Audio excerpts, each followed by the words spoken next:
the Bible. Is it hard to understand? When it comes to reading the Bible, the first thing that comes to mind is the fact that this is the Word of God. The seals have been broken, and the truth is here. And when we go throughout the scriptures, when we go throughout extra biblical records, we find that the language that God employed, that He used to create the heavens and the earth, was the Hebrew language. Christ said, I came for the lost sheep of the house of Israel. But yet no one, no religious leader, no religious church out there anywhere can now identify the 12 tribes of Israel. Can we?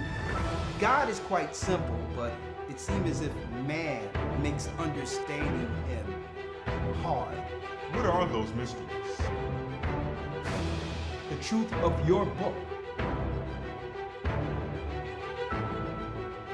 and the truth will make you free. The Hebrew and Bible Academy, you're invited.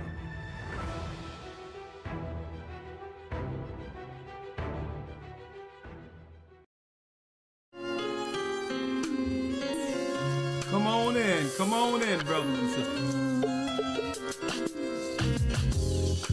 The East is where we're from. Hit the like button. Shalom. The 12 tribes of Israel. In 721 BC, the Assyrian king, he took us down, we fell. Shalom. With the great escape we went through the Euphrates. The Lord held the water still. To a land where no mankind dwelt, we went. The 12 tribes of Israel. The 12 tribes of Israel. That's who we be, Manasseh, the Cubans. Hit the like button, come on. From Puerto Rico, and Valley from the hearts of Hawaii. The Lord is calling back Israel. Blessings, blessings, blessings. The North American Indians, Simeon, the Dominicans. Come on. The highest gathering Israel. The Arabs and Africans told us. At gunpoint. Together our wives and children then sold us. Shalom, shalom. In the belly of these great ships we traveled in fear. By the rivers of Babylon we found our brothers here. A high gatherer. Asher in Colombia. Reuben from Australia. Issachar, the Mexicans. Come on, brothers and sisters. Hit the like button.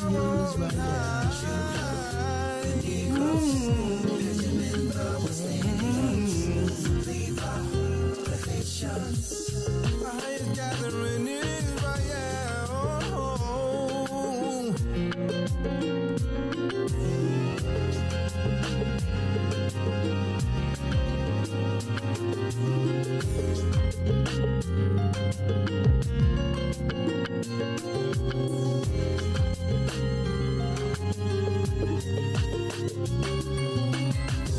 Asher in Colombia, Reuben from Australia, Issachar, the Mexicans. That's who we be. That's who we be, Judah, the Negroes, Benjamin, the West Indians, Levi, the Haitians.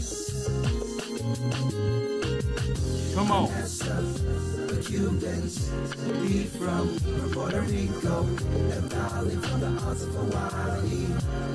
The Lord is calling back Israel. From Panama, the North American Indians. Come on. Simeon, the Dominicans. Our highest gathering Israel. That's right, brothers and sisters. The Most High is gathering Israel. I'm Elder Ricard Shar of the Gathering of Christ Church here with Elder Lawyer. I'll bring him in one moment. For our weekly broadcast, podcast, whatever you would like to call this, I thank the Most High for another opportunity to come before you. Of course, I have Blog Talk. I've set that up. We only have about 2 days before Blog Talk is finished. Blog Talk will cease to exist after January 31st. And it doesn't seem like that's the only thing that's ceasing, obviously, as you can see the title. But 2 more days, Blog Talk is done. So I thought I'll just give it a try tonight. We'll see if it works. But I have that on standby on cue, as well as Zoom, just in case Blog Talk doesn't work. How you doing, brothers and sisters? I see some familiar faces in here. Blessings, blessings, blessings, blessings. Blessings. Hit the like button. Hit the like button, y'all. Come on. Help me out. Help me out.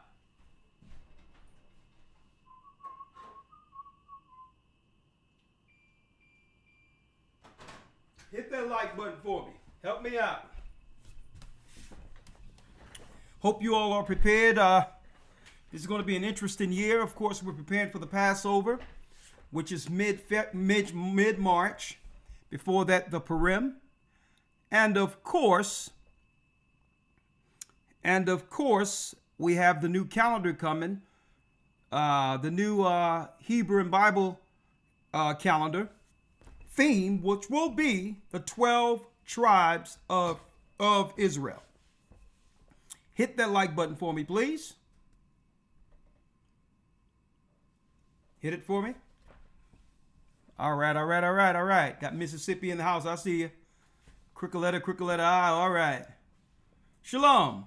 Well, without any further ado, of course, I have a few announcements I want to make concerning a new installment of our Hebrew and Bible Academy, but I'll deal with that later since we are already behind the time. Okay?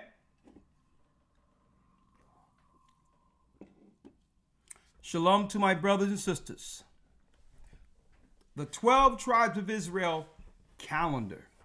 Yes. Hit the like button. Now, first and foremost, I would like to give praises to the Most High Ahaya in the name of Yeshua for another opportunity to come before you. We have Zoom as well as Blog Talk to interact. Since you all, I know, would like to probably comment or come in and just add to the conversation. Yes, there will be pre-orders for the calendar at gatheringofchrist.org. Okay, we'll talk about that. I'll make those announcements in a moment. But you can get in the Hebrew and Bible Academy now. At any time. Just hit history. Just go to historytimes.org to enroll. Hebrew and Bible Academy, which starts February 16th. All right.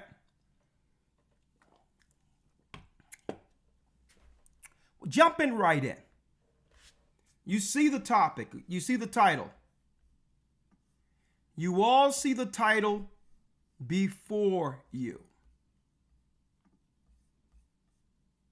Revelations is here. Boy, so-called Trump didn't waste any time, did he? He isn't wasting any time. We're not even in the second month of this so-called particular year yet. And already things are getting cut, slashed, totally slashed off the books. What does this mean? What does it all mean prophetically? Now, why do I say prophetically? How you doing, Elder Dell? Why do I say prophetically? For some apparent reason. There's some people out there who believe that if you teach the Bible, you're not supposed to talk about politics. How backwards is that? And I'm going to go into the Bible in a moment to prove what I'm saying. I asked AC, one of great brother. He worked behind the scenes with the church, produce clips and do all that for the church. Anything that we need. It can be computer-wise, administrative-wise. He's our tech guy. And I asked AC, I said, AC, I need you to put up some clips that we could put up each day, some of the conversations that I'm having with people who have questions, and just add those to our main A Gathering 144 channel here. Now, one of the clips he currently put up was, does DEI programs benefit black people? I couldn't happen but see or notice one of the comments that said, what's going on? GOCC talks politics now? Interesting. If the Bible prophesy a complete breakdown of society, okay, and it does, should we not chart prophetically what's going on as far as that total downfall of the world? Are we supposed to ignore world powers and politics while teaching the Bible? I'm going to show you how ridiculous that notion is. How ridiculous that is. Why did the Most High destroy Sodom and Gomorrah? Total evil, wickedness, debauchery. The government became corrupt. See? And through that, a judgment. The Most High fell on that society. That's like during crisis time, we're not supposed to speak about Pontius Pilate, who our people gave our Lord and Savior up to a Roman to be judged. Now, I don't know how the Bible charts at different particular chapters what Caesar was in position during the time near Christ. Am I supposed to ignore Augustus Caesar because I read the Bible? When the Bible clearly highlights a time period in which our Lord and Savior was walking the earth, and it charts that time by what Caesar, or political president during our time, we can call it, was in office. Brothers and sisters, it's high time that our people awake out of sleep and realize the Bible is more than some preachy book, some feel-good, emotional book on just how to walk in life. The Bible is everything. It's wisdom, understanding. And in such a time like this, we must chart the end of times. And you can't do that without understanding what's going on politically. So when I seen someone say, well, DEI, what do that got to do with us? I'm glad you're here. I'm glad you are here. Okay. In a nutshell, for those in the academy or was in last week's academy, I'll break it down like this. For years, they have deceived our people, and our people who are the children of Israel, and made us believe that governments of the earth are here to help us. They have always undermined our people. And that's written in the scriptures what they would do against the children of Israel. Like, for instance, we are the cursed people of the Bible. Our forefathers sinned against our God. We began to break God's law contained in the Torah. through this, that same God said, if Israel, if you don't follow me, I will put you under all nations under the earth, and you will serve them for a particular time. Right? So you can identify the children of Israel by the curses contained in the book. Right? But what happens if everybody, even your oppressors, even the people who have oppressed you, are seen as victims before the world? And they begin to muddy the waters concerning the true people of the curse. See? Then people would actually get confused concerning who are those people in the Bible that were cursed, used, and abused by everyone? Well, you can't do that if gays are seen as victims in our society now, lumped in with us. See? You can't do that if there's white women who was a part of the families that oppressed us in the past are now seen as victims. See? You can't do that if under some guise of minority. So when we bring out these things, it's to do what? It's to actually create serious, detailed, defined lines. So to what? To clear up all confusion, so that no one can try to mix themselves in with us. No one have suffered like us, and guess what? No one will be blessed like us for overcoming. So when we go into DEI and go to all these others, it's to clear up inconsistencies and the confusion Satan have created on this earth, to make everyone victims while they are attacking the people of the curse. See? You follow me here, right? How can we not talk politics and legislation when it's politics and legislation, according to the Bible, that brings forth a monetary system called the mark of the beast? A cashless society is spoken of in the book of Revelation. Well, obviously, the governments of the earth must write this legislation into law.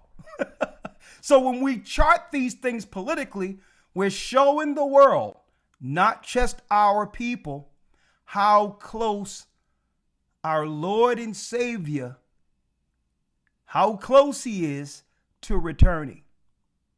And folks, we're close. We're not even past so-called January yet. And look what's going on.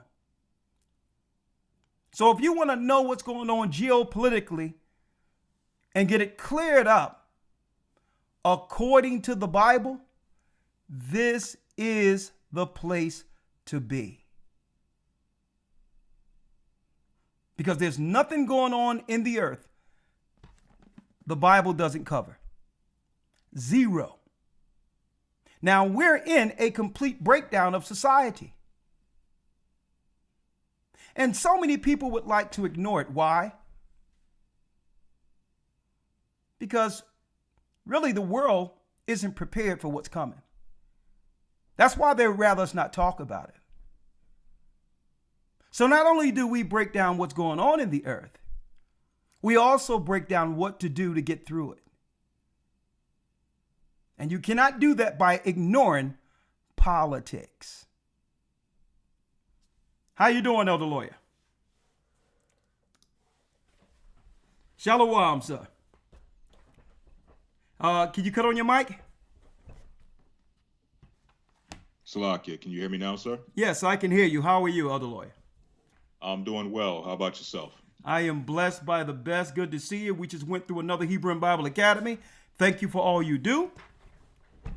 Right? Yes, sir. Thank you. Lord have mercy. I mean, where do I start? Where do I start? Let's start here. Let's start here.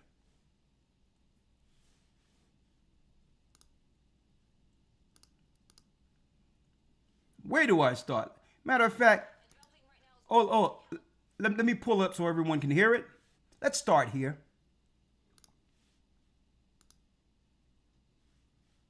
Fair use. Fair use for educational purposes. Fair use. Let's start here. We're not even out of January yet. And look what's going on. This was a report as of yesterday. Fair use. And developing right now as well, the White House has ordered a freeze of several federal aid programs, including federal grants and loans, which could impact millions of Americans. According to a memo sent by the White House, the freeze on federal assistance is slated to take effect at 5 p.m. That memo specifies that the pause is not going to affect Social Security or Medicare benefits, nor does it include assistance provided directly to individuals. And President Trump has signed a flurry of new executive orders ushering in big changes for the U.S. military. He is also reporting some progress in finding a new buyer for the social media app TikTok, with growing concerns about U.S. tech dominance. Doug Luzader has more this morning from Washington. President Trump is back at the White House now after attending a strategy session with Republican lawmakers, but he is still making change after change on his own. President Trump quietly returned to the White House last night without taking questions. But the day he spent in Florida and on Air Force One will lay the groundwork for big changes at the Pentagon. We're in capable hands. The warfighters are ready to go. That's where his newly confirmed Secretary of Defense, Pete Hegseth, arrived yesterday. And today, there are more executive orders coming that we fully support on removing DEI inside the Pentagon, reinstating troops who were pushed out because of COVID mandates, Iron Dome for America. This is happening quickly. Very quickly, and it includes a review of how the military will address the issue of transgender service members. Fair use. At the same time, Trump is watching the markets, which were roiled yesterday after new developments for the Chinese artificial intelligence startup DeepSeek. It caused some U.S. stocks to plummet. Fair use. Trump, though, sees a bright side. I think it could be good because if it comes in cheaper, that's going to benefit us too. So it's a technology, and if it comes in cheaper, I think it could affect us too, positively. And still hanging in the balance, the future of Chinese-owned social media giant TikTok, with the looming threat of a U.S. ban. Now, I don't even have to go through this whole video right here, right? But just touching in on this, it seems like Trump is up and running. Executive order. He could even wait till the next day to begin to sign all these orders that I've showed you last week. Now it's about cutting all of this federal money, right? Now check out some of this federal money will actually go towards what? Usually that goes towards helping the poor to some degree. It's coming. We told you it was coming. Now, Elder Lawyer, why is it that they talking about TikTok and social media at the same time they're talking about cutting these programs? Right? Well, the reason why is because they used social media as a way of distracting people, as well as keeping the world busy, not realizing what's to come. They need something in place. It's like dangling a carrot before people to have you believe the illusion that life will go back to how it was when it's over already. So they must keep that social media out there. As long as there's social media, there's people out there who could think, well, okay, I see other people doing good. I see other people entrepreneurs and doing business and have these irons in the fire. Maybe there's hope for me. Instead of dealing with our current existence in preparation for what's to come, they have the world doing what? They have the world holding still while they plan on how to get rid of everyone. Here's the reality. The Bible states Babylon the Great is fallen. It's fallen. It doesn't fall all at once. See? It's incremental. So it's upon the watchman to give you insight to where it is, because guess what? As soon as they get things to where they want it to be, as far as have all the military and everything in place to handle the backlash they would get from the population, as soon as they have their military apparatus in place all together, that's when they're going to shut all social media down. So anyone living in delusion or can deal with convenient distractions through Facebook, be it Instagram, be it TikTok, are going to have to deal with the reality of the world they live in. And the reality is, what you got and where you are is all you'll have until Christ returns. The jobs, gone. The hopes and aspiration for getting jobs, gone. All the degrees and all of the education means absolutely nothing, because guess what? No one is going to hire you. Evictions.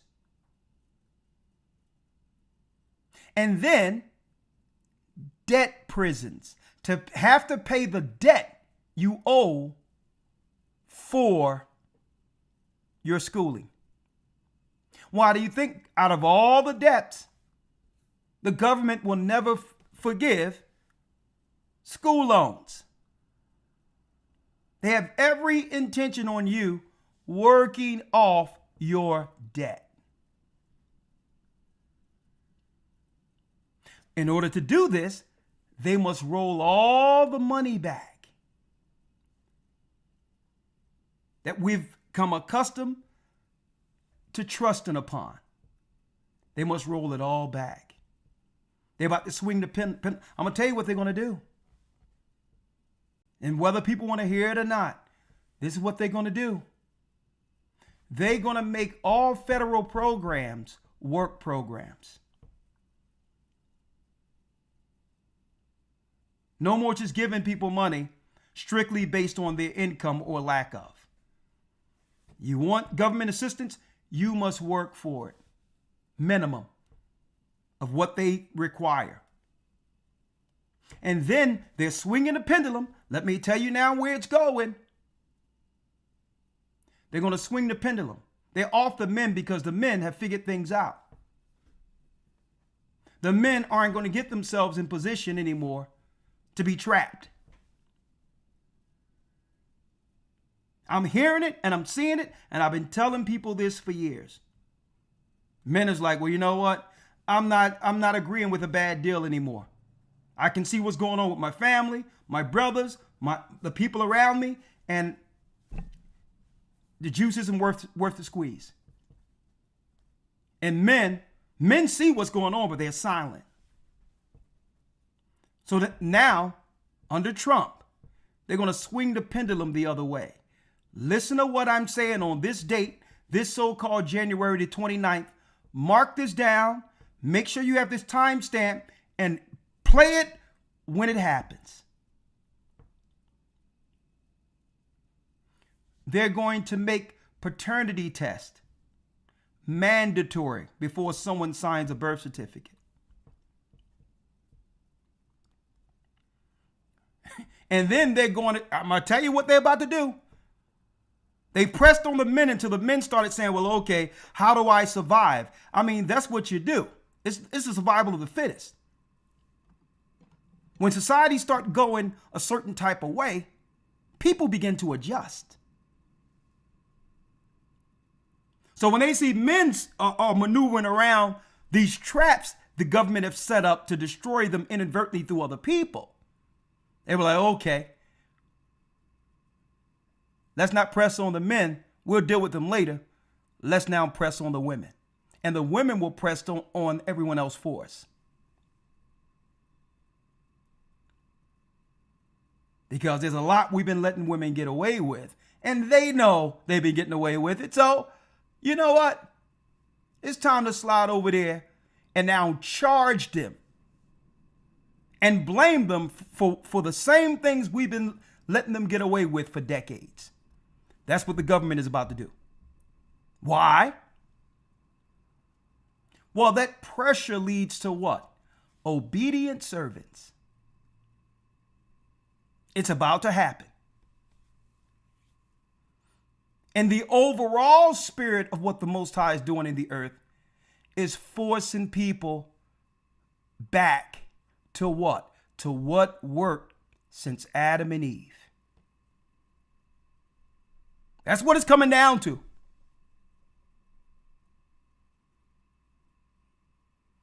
I'm going to tell you, pride is taken from Babylon. The Bible tells you about that pride of Babylon. Well, before the end, the pride will be taken. And people will actually be humbled and have to deal with the reality of who they are when they look in the mirror. And whether or not they're fit for the God they claim to believe in. Why do you think all these orders, this guy is signing all these orders? He's swinging a pendulum the other way. Now, listen to what I'm going to tell you before I go through these videos. Oh, y'all doing a great job. Elder Lawyer, we up 2,300 already. Thank you, brothers and sisters. Great job. Great. Praise the Most I High. really appreciate you all. Because everyone needs to hear what we got to say right now.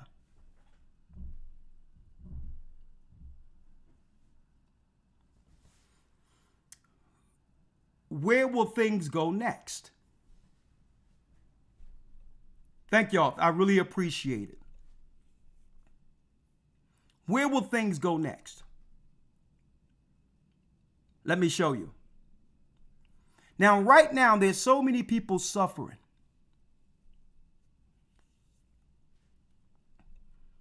And pride won't allow them.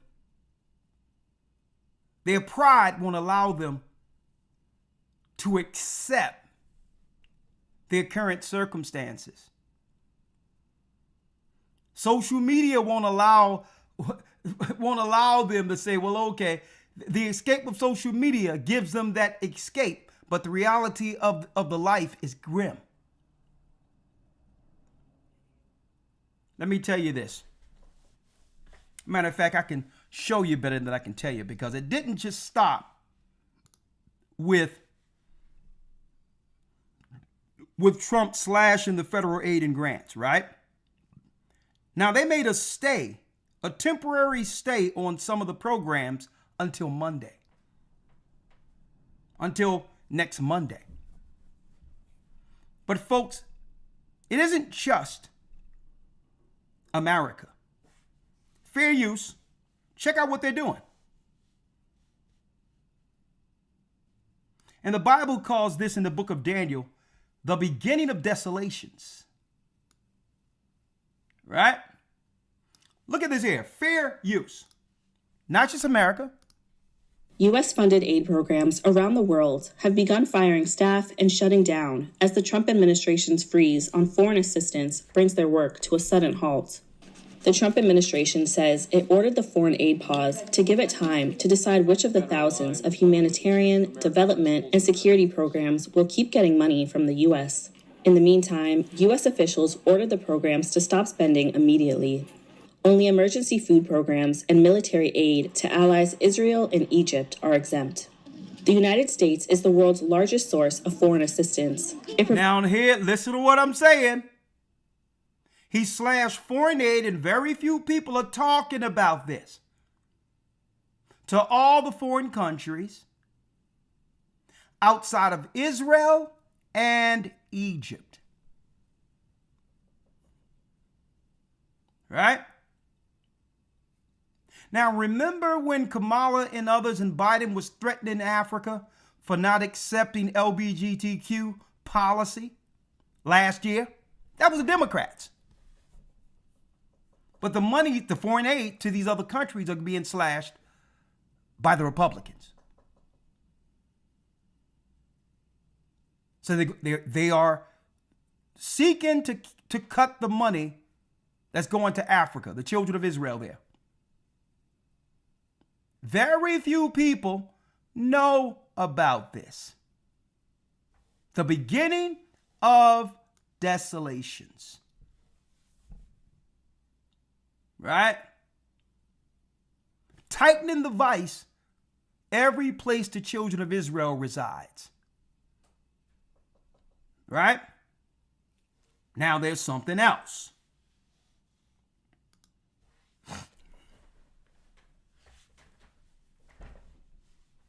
The Hunger Games. Exactly. So when people think about the end of the world and the fall of society, you have the majority of people, Elder, who are programmed to believe that it goes down like a movie. All of a sudden, it's all over and some apocalyptic moment, without realizing that usually it's happening right up under the people. Right? Right. Like, for instance, the end of the world is when you're at the end. See? What do I mean by that? Christ told us about the troubles and desolations, right, to come. And those who fall victim or prey to the serpent, that's the end of days for them. Like, for instance, there was many people who were perfectly healthy during the pandemic. And listen to what they said to do to stay alive. And it became the end of days for them. Their time was cut off by making that choice. See? See how it works? If you're deceived, you can easily be cut off from the land of the living. And it's the end of time for you. See how it works? Hit the like button. So check this out, Elder. Right?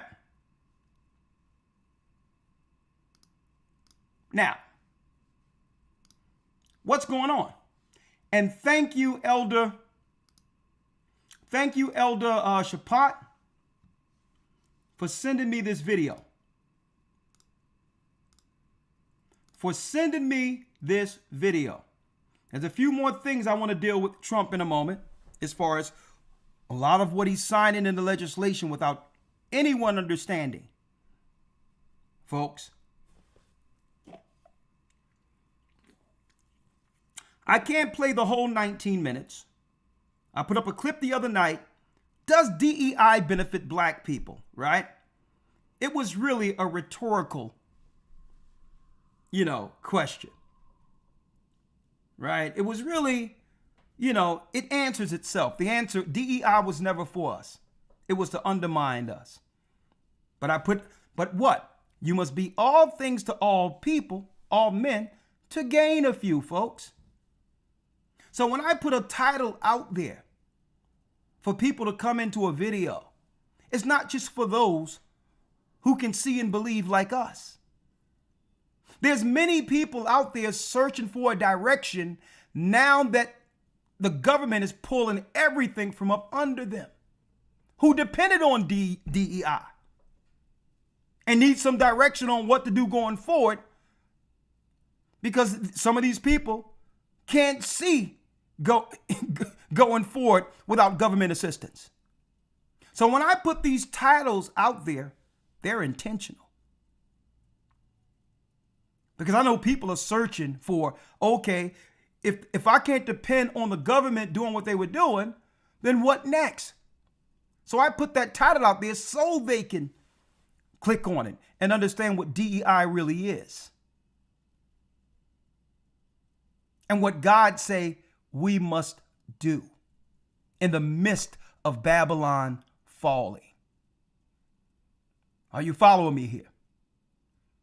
Now, I'm going to quantify it all for you in a moment. Man, it's about to get deep, Elder Lawyer. Thank you, Shapat, for sending me this. Really appreciate you, my brother. And the news was off the chain. As a matter of fact, I'm going to ask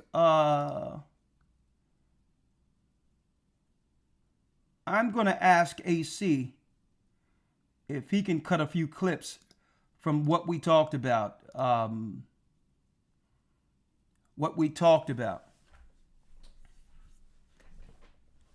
In the Hebrew Bible Academy, the news. It was off the chains, folks, last Sunday. Let me see, update, there it is. This one here, in case I have to make some phone calls or whatever the case is. All right. Check this out, folks. And thanks again, Shapat, for sending this to me. What is the title?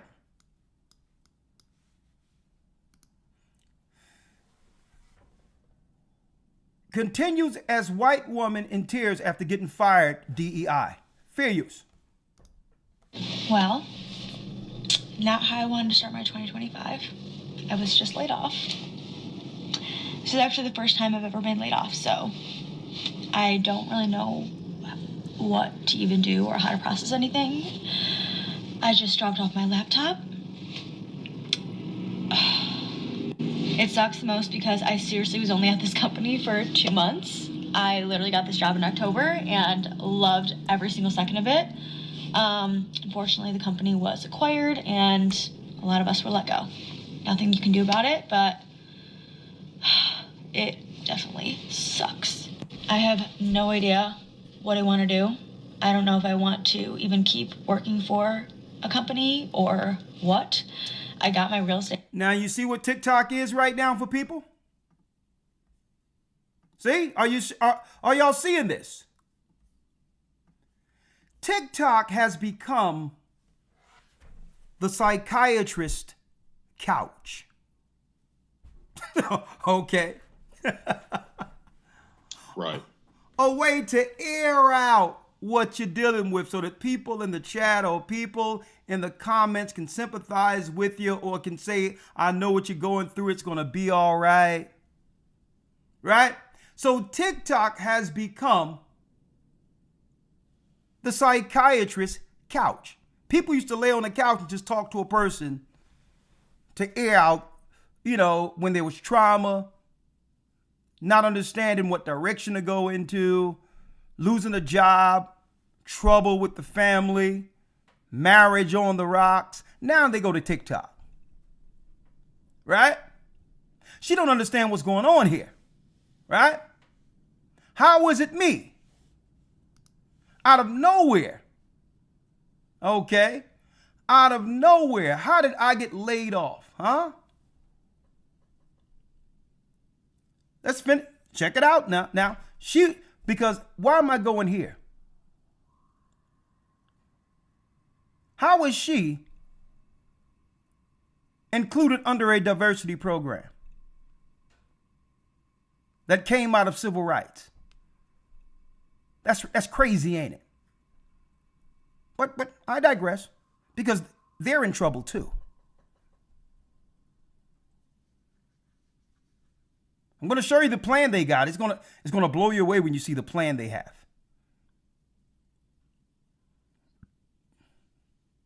For all of these modern people who made themselves into idols. See, for the world Satan is planning for his reset, folks, he could not use any of those. The people who have now been absorbed in, I'm talking about Satan's program. He can't use any of the people that have been absorbed into the Babylonian mindset for what's to come, because people are too proud. Even Satan can't use them. So he has another plan, right? With a whole lot of children to begin a whole nother civilization while pulling the plug on America. Listen to what I'm saying. That's their plan.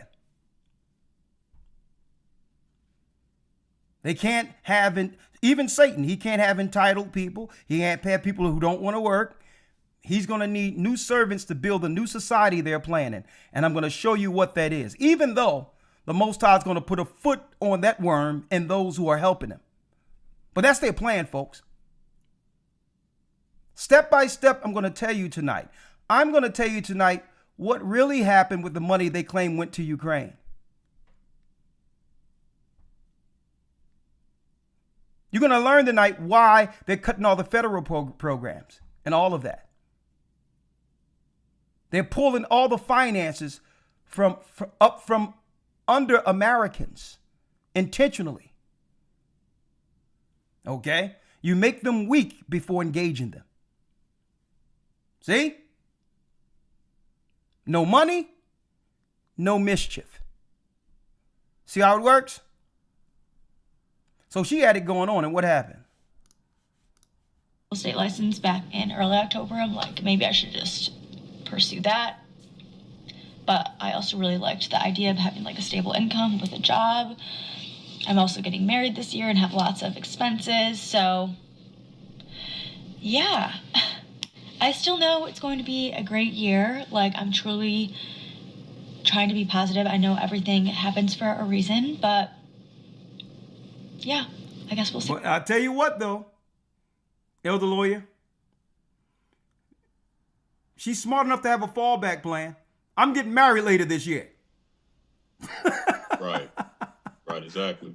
Right? Let me tell you, they'll talk about woman empowerment and all this crap. They'll convince us they'll talk all that crap to us. Mm-hmm. Right? But you see, she got a life raft. Well, I'm getting married later on this year. So she's smart enough to understand that she have to be hooked to someone with the Titanic going down. All right? And we all seen the Titanic. We know who let go of the last piece of wood. She's going to survive. Okay? Oh, let's go. We'll see what happens. I just got a call from my work and they let me know that I was getting laid off today. And so I was laid off from work today. And it's a lot. Like, you know, there's the fires going on in LA. My birthday just happened a few days ago. I thought this was going to be my year. And I just got laid off. I've been at this company for over 6 years. And, you know, I don't even know what to do. Obviously, I have to file for unemployment. Okay. Well, sister, I'm sorry this happened to you. Okay. Let me show you where your job went real quick, because I know you want it back. I know you want it back. I don't need to be facetious here. Right? But, you know, it would be amiss. I would be amiss if I didn't let you know, young lady, and I'm going to get back to you in a moment, where your job went. Okay? We handled this last Sunday in the Academy. Thank you, Elder Shapat, for this. Trump announces what? $100 billion AI initiative.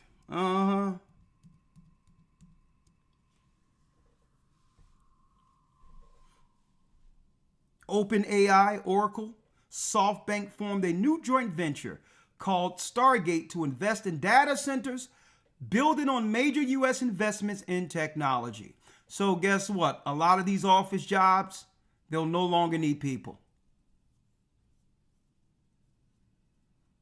AI can do in seconds what 1,000 people can do in hours. Okay? So they just didn't give you the memo yet. All right? Boy, that's cold-blooded how they did that. They made everyone believe that The future was secure. Don't worry about nothing. You know what I mean? You can have your own. Okay. Okay, and we're going to check out what independence look like right here. Okay, here goes some independence for you. I'm just like in shock. But here's the biggest thing. A few months ago, I filed a sexual assault investigation at work because something happened. Fair use. And around like December, they finally finished the investigation and they really didn't do anything. And you know, a month later, here I am getting let go, and I just feel like this seems very fishy, and I don't... Whatever you do, don't lower your standards now. Okay? Don't lower your standards. All right? You have to find Christ. All right? That's the standard. All right? Get down on your knees, ask the Most High for direction. Christ, help me. All right? I was being a little tongue-in-cheek there when I said, don't lower your standards. Boy, let me tell you, time has a way of humbling the world. Right? Here it comes. Know too much about the law, but if there's any like lawyers on here, and if somebody can help me, if I have a case here, let me know. But yeah, I don't know what to do. The fact that a lot of white women thought that DEI meant minority. Come on, girl, what's going on here? But thank you, Shapat.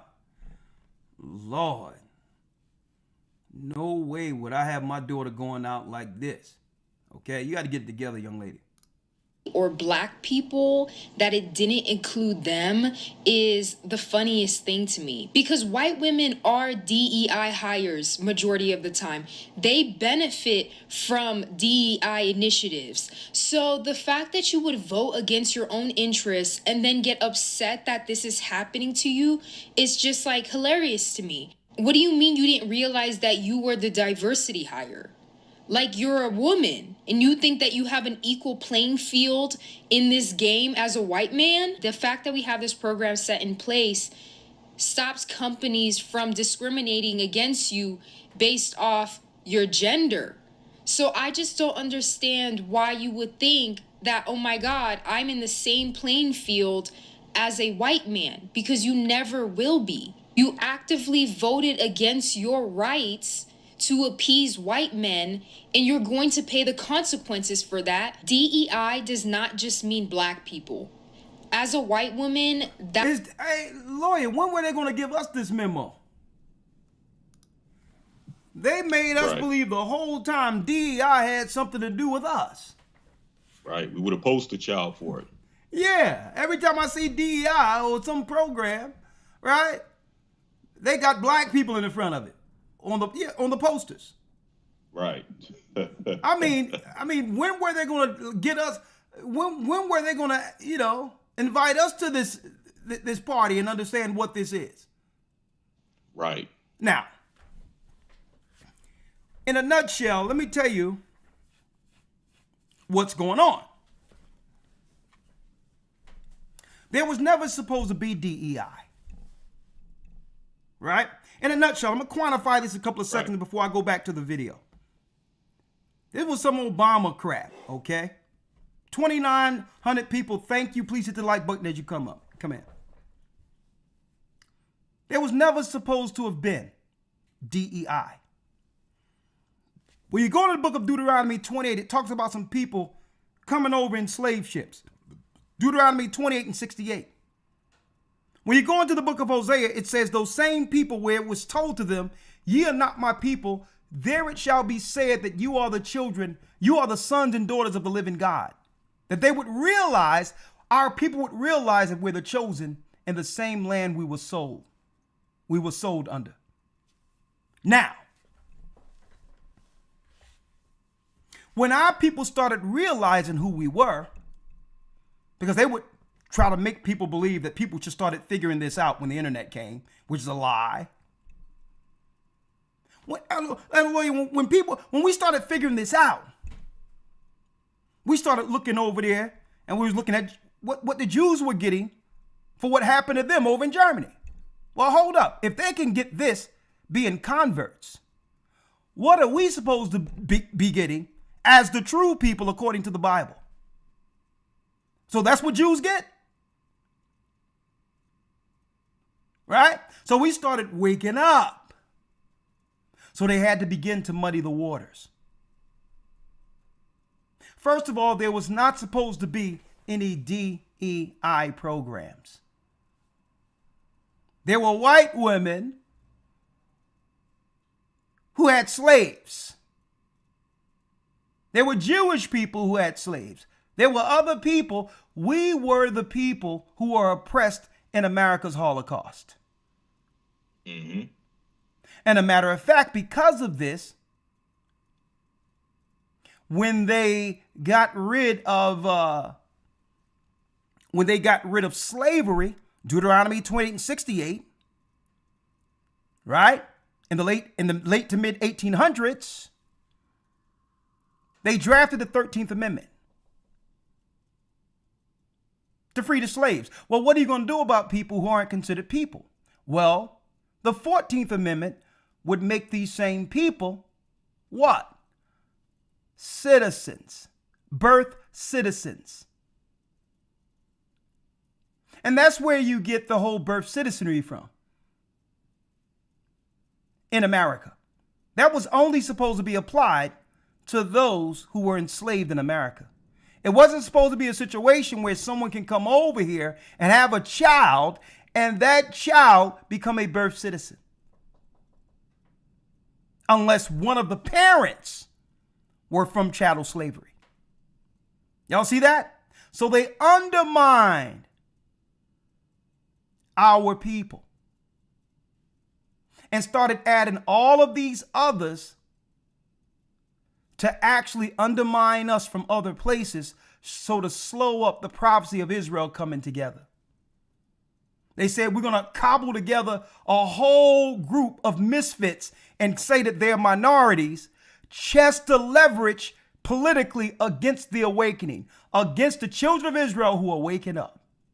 And we'll take all of the civil rights money that came through that struggle and we'll finance mercenaries against them. White women, black women who takes in the spirit of feminism, gays, right? Trans, whatever. We're going to throw everything in one big bubble, and that's where all the money will go. So to slow Judah up from ever understanding his power coming together at the very end. So, but guess what? We persevered through it. Because this is what I noticed, Elder Lawyer. Where's the DEI benefit for straight black men? Exactly. Here it is. It's through our struggle. Our families who believed in God, and we weren't dealing with those different type of lifestyles. We came out of the church. And here it is, the people who believe in God in the Bible, who fought for injustices, we're not even included. And we're not included in none of the benefits our forefathers died for. That means a gay person can come from another country and automatically get first day more than us. It doesn't matter his race. So Trump, but this is what you do though. So Trump understand what he's doing. Know what he's doing? He's blowing all of that up intentionally. See, that's what you do. DEI is a social bomb. Anything they want to dissolve, they'll just add DEI to it and it'll get destroyed. Let me add DEI under Obama to marriage. Are people getting married anymore? See? When we start accepting anything except what God said marriage was, marriage was dissolved. Oh, people are getting educated, and through their education, they're reading the Bible and coming to the knowledge of the truth. So let's put DEI in the schools and have trans woman story hour for the children. You put them in the schools, now schools have been dissolved. You see how they use it? Let me put it in the workplace now, where no one is comfortable because there's a bunch of victims who got a job based on victimhood. So ain't no work really getting done. You're only there because you're a victim. But they put you there so that now no work is getting done. And now, guess what? The bosses are saying you are destroying the bottom line. You gotta go. I don't need you here strictly because you were part of a group, but they did that purposely so they can dissolve the offices now. If there are discrimination charges and people are victims, you know how many lawsuits that are against businesses that can't run because somebody said they were touched and all this other now? Women claiming that they've been sexually assaulted or someone said the wrong thing to them. So now the workplace is untenable. But they did that. They did that so that now that they have an excuse to say, you know what? I can't deal with these lawsuits with all these DEI people. Let's dissolve it all together. Knowing that they was going to go to AI the whole time. So they use DEI and LGBTQ to blow up anything they're seeking to destroy. And our people was simple enough to go along with it. See? 3,000, boy. Y'all, Lord have mercy. Thank you. We're at 3,000 now. Thank you, brothers and sisters. Now, let's talk about it now. Let's talk about it. Right? So now people are scrambling. They don't know what to do. They don't know what to do because old Trump, February isn't even here yet. Old Trump said what? And developing right now as well, the White House has ordered a freeze of several federal aid programs, including federal grants and loans, which could impact millions of Americans. According to a memo sent by the White House, the freeze on federal assistance is slated to take effect at 5 p.m. That memo specifies that the pause is not going to affect Social Security or Medicare benefits, nor does it include assistance provided directly. So he already started cutting things, but he's holding back on some assistance right now that our people have come accustomed to depending on, right? Now check this out. Elder Lawyer. Fair use, y'all doing a great job. Man, we could probably get it to 4,000 tonight the way y'all doing it. Thank you all for hitting the like button, but hey, check out where this thing is going. I need y'all to check out where this is going, folks. Right? They're cutting aid, foreign aid, from Africa or the African countries. They're slashing all the foreign aid outside of what? Outside of the money going to Egypt and Israel. Right? Now check this out.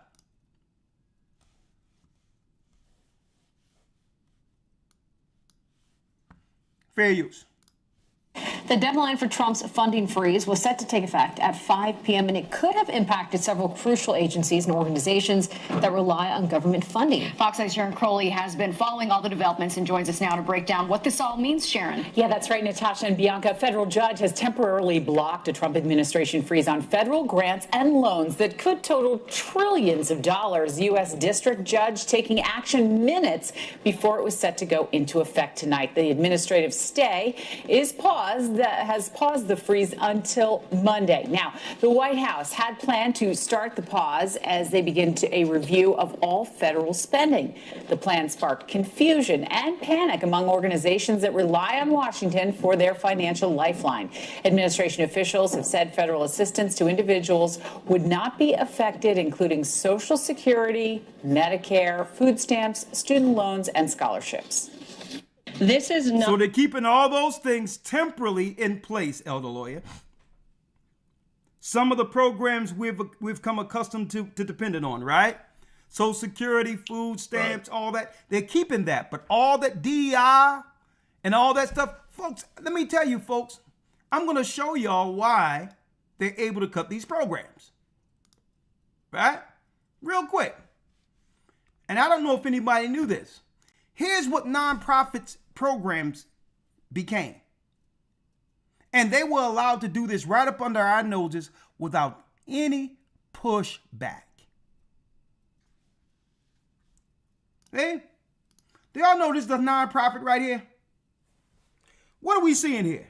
Now, these are the things Trump is cutting. Donate here. Storyteller spotlights, bookings. What is this? What is a drag story hour?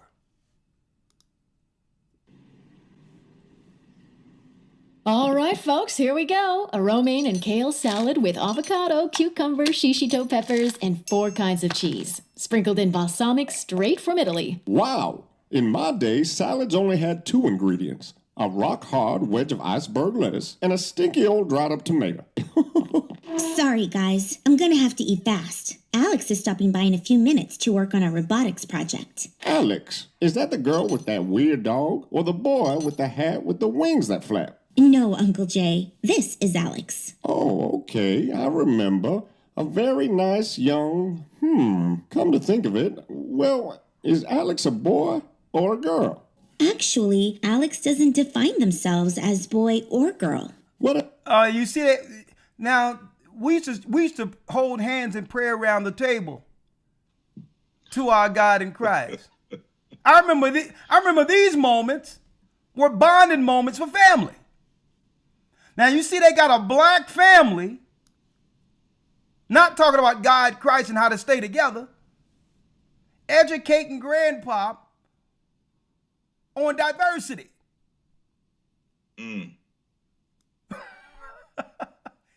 Right? You see how this intentional? They'll use some of the settings that bonded our people together and totally destroy it. They did this right up under our noses without any of our people standing up and saying, you know what? Nah, you're not going to use this for the poster boy, the poster children for your madness. Right. And a lot of people don't know, Elder. They don't even know that this is a nonprofit where a lot of money that should go to our people who suffered in chattel slavery. Guess what, folks? A lot of nonprofit money is going right here. See, this is educating your children. I mean, don't you want to learn more about having a drag story hour for your children? Well, guess what? A lot of nonprofit money was thrown into this. See how it goes? Ready to share the joy of expression. And look at the colors there. The colors just draw children in, don't they? You ready to share the joy of expression? See that joy? Look at that there. Nonprofit money, federal money going to this. See, but this is what it is. Who wouldn't agree with taking money from this? We all would, right? But guess what? Like I told you, they use diversity to blow everything up. Because when they take money from this, they're going to also take money from what they should have given us for being the what? Being the true victims under slavery in America. Exactly. That's how they take it away from everyone. By blowing it up, by attaching this to what our people died for. You see what happens when you forget God? We don't use God as a moral compass for anything. When you allow others to come in and claim victim when really They're predators. It undermines and destroys everything altogether. And that's what's giving Trump the green light to do everything he's doing. He's taking the money away from everybody now. Everyone must stand on their own. So, because of that, what's going on? Let me show this real quick. And there's a few things I'm going to show where it's going here. Right? I showed this a few months ago, Elder Lawyer. Reality is kicking in. So I live out of my car. I've been living out of my car since 2022. And on the morning of July 5th, everything was stolen out of my car. Hey guys, this is me, day 437, living in the car with my dog. At this point, I'm thinking nothing's ever gonna get better. How am I gonna get out of this situation? Millie was the only thing that kept me going for a long time, but it wasn't until I started making videos like this and connecting with you guys that I was finally able to not only get an apartment for me and Millie, but I was able to get a P.O. box so you guys can send us anything that you want, including mail or... What's going on now? See what's going on? See what's going on? People are living in their cars, using the gym to wash up, but enough to do their makeup in hopes of doing what? Throwing some bait in the water to catch a man to take care of them. See? As long as you have social media, there's a chance for a hookup or a meal to get you through. Folks, we're dealing with the reality of what Babylon is truly. And now when they after taking these programs away, why did they keep TikTok out there? TikTok is the lifeline for some of these people to survive through all of this. They knew that they're going to take all the money away, and now women must use what they have to survive. Especially when the government is seeking to pull back what they have. Given women.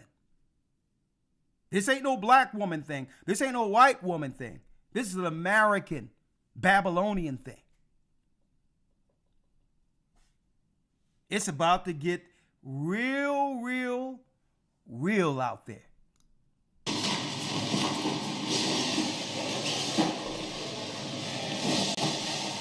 So I'm officially homeless, and I want to show you what it's like traveling around Australia. Okay, y'all see it. Come with me to Krispy Kreme to get ready for work, because I've been living in my car since a minute. But yeah, just come with me.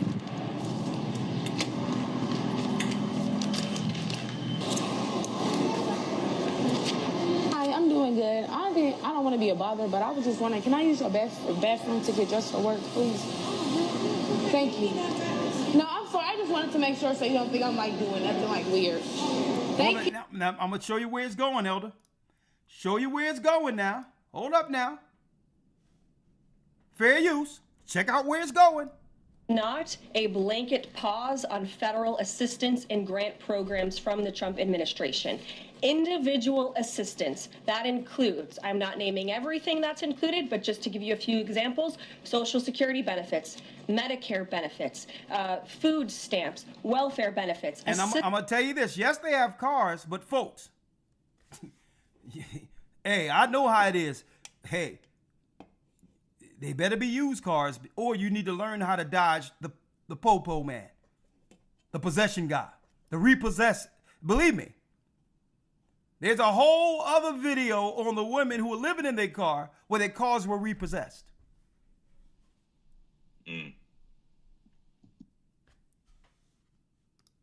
Assistance that is going directly to individuals will not be impacted by this. And guess what? You know what? I'm gonna tell you this right now. There's no fun reporting this or talking about this. When are we gonna wake up to the reality that America or this world isn't going to get better? Things only will go downhill from here. So it really leaves people few options outside of doing what? Repenting, and doing some serious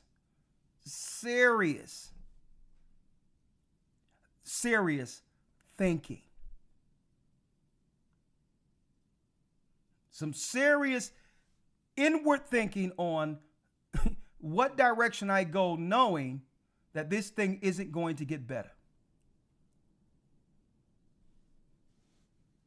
Check it out. Pause. And I want to make that very clear to any Americans who are watching at home who may be a little bit confused about some of the media reporting. This administration, if you are receiving individual assistance from the federal government, you will still continue to receive that. Well, New York and New Jersey joining other attorneys general in a lawsuit to stop the pausing of federal funding. Lawmakers say the money has already been appropriated by Congress, and therefore this move by President Trump is illegal. This policy is reckless, dangerous, illegal, and unconstitutional. Another DEI hire right here. Constitutional. The president in this country is powerful. He is not a king. He does not get to wake up in the morning or after an afternoon nap and direct his entire government to stop funding critical services that Congress has duly authorized and appropriated, that millions and millions of Americans, Republicans, Democrats, independents, children, adults, seniors, depend on for life-saving care. Well, the White House press secretary, Caroline Leavitt, said the administration was trying to, quote, be good stewards of public money. She denied that President Trump was deliberately challenging Congress to establish his dominance over the federal budget. Natasha? All right, Sharon, thank you. Now, check it out, lawyer. Right? Now, they paused this until Monday. Right? They paused everything until Monday. Now, check this out. What's not being said? What's not being said is that this is an indirect hit to his sworn enemies who was trying to get him arrested. He understands that a lot of these politicians have their money tied up into nonprofits. Right?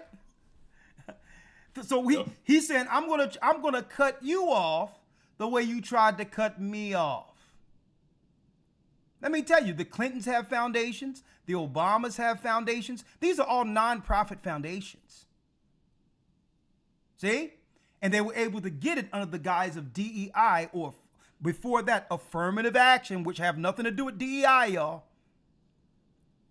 And they were able to create all these programs that should have benefited our people, to siphon all of their corporate money through, allegedly. So what he's doing is he's trying to cut that off because that's been their life source. Coming under the guise of philanthropy or helping people, when really, it was really a get-rich scheme for politicians, retirement plans for politicians in the billions. Now, another thing that's not being said. See, this is political warfare going on between them. Right? And of course, the citizens of America catches the shrapnel. Right? Another thing, Elder Lawyer, he's not saying. Well, there's another video on this, that they found out, or they allege, that a lot of money that they claim was going to Ukraine was actually paying a lot of these politicians for the retirement plan, knowing that they would never get in office again, and knowing they're about to pull the plug eventually on America altogether. So they used all of these programs to say $1 billion go to Ukraine, $1 billion go there, because it was their retirement plan for when America no longer exists as a corporation. Planning money. Right? For a rainy day. Right? So what rainy day? What rainy day? Huh? Check this out. The Obamas. Out of nowhere, in 2023, they came out with a movie. They went to Hollywood. President Obama's, let me get it here.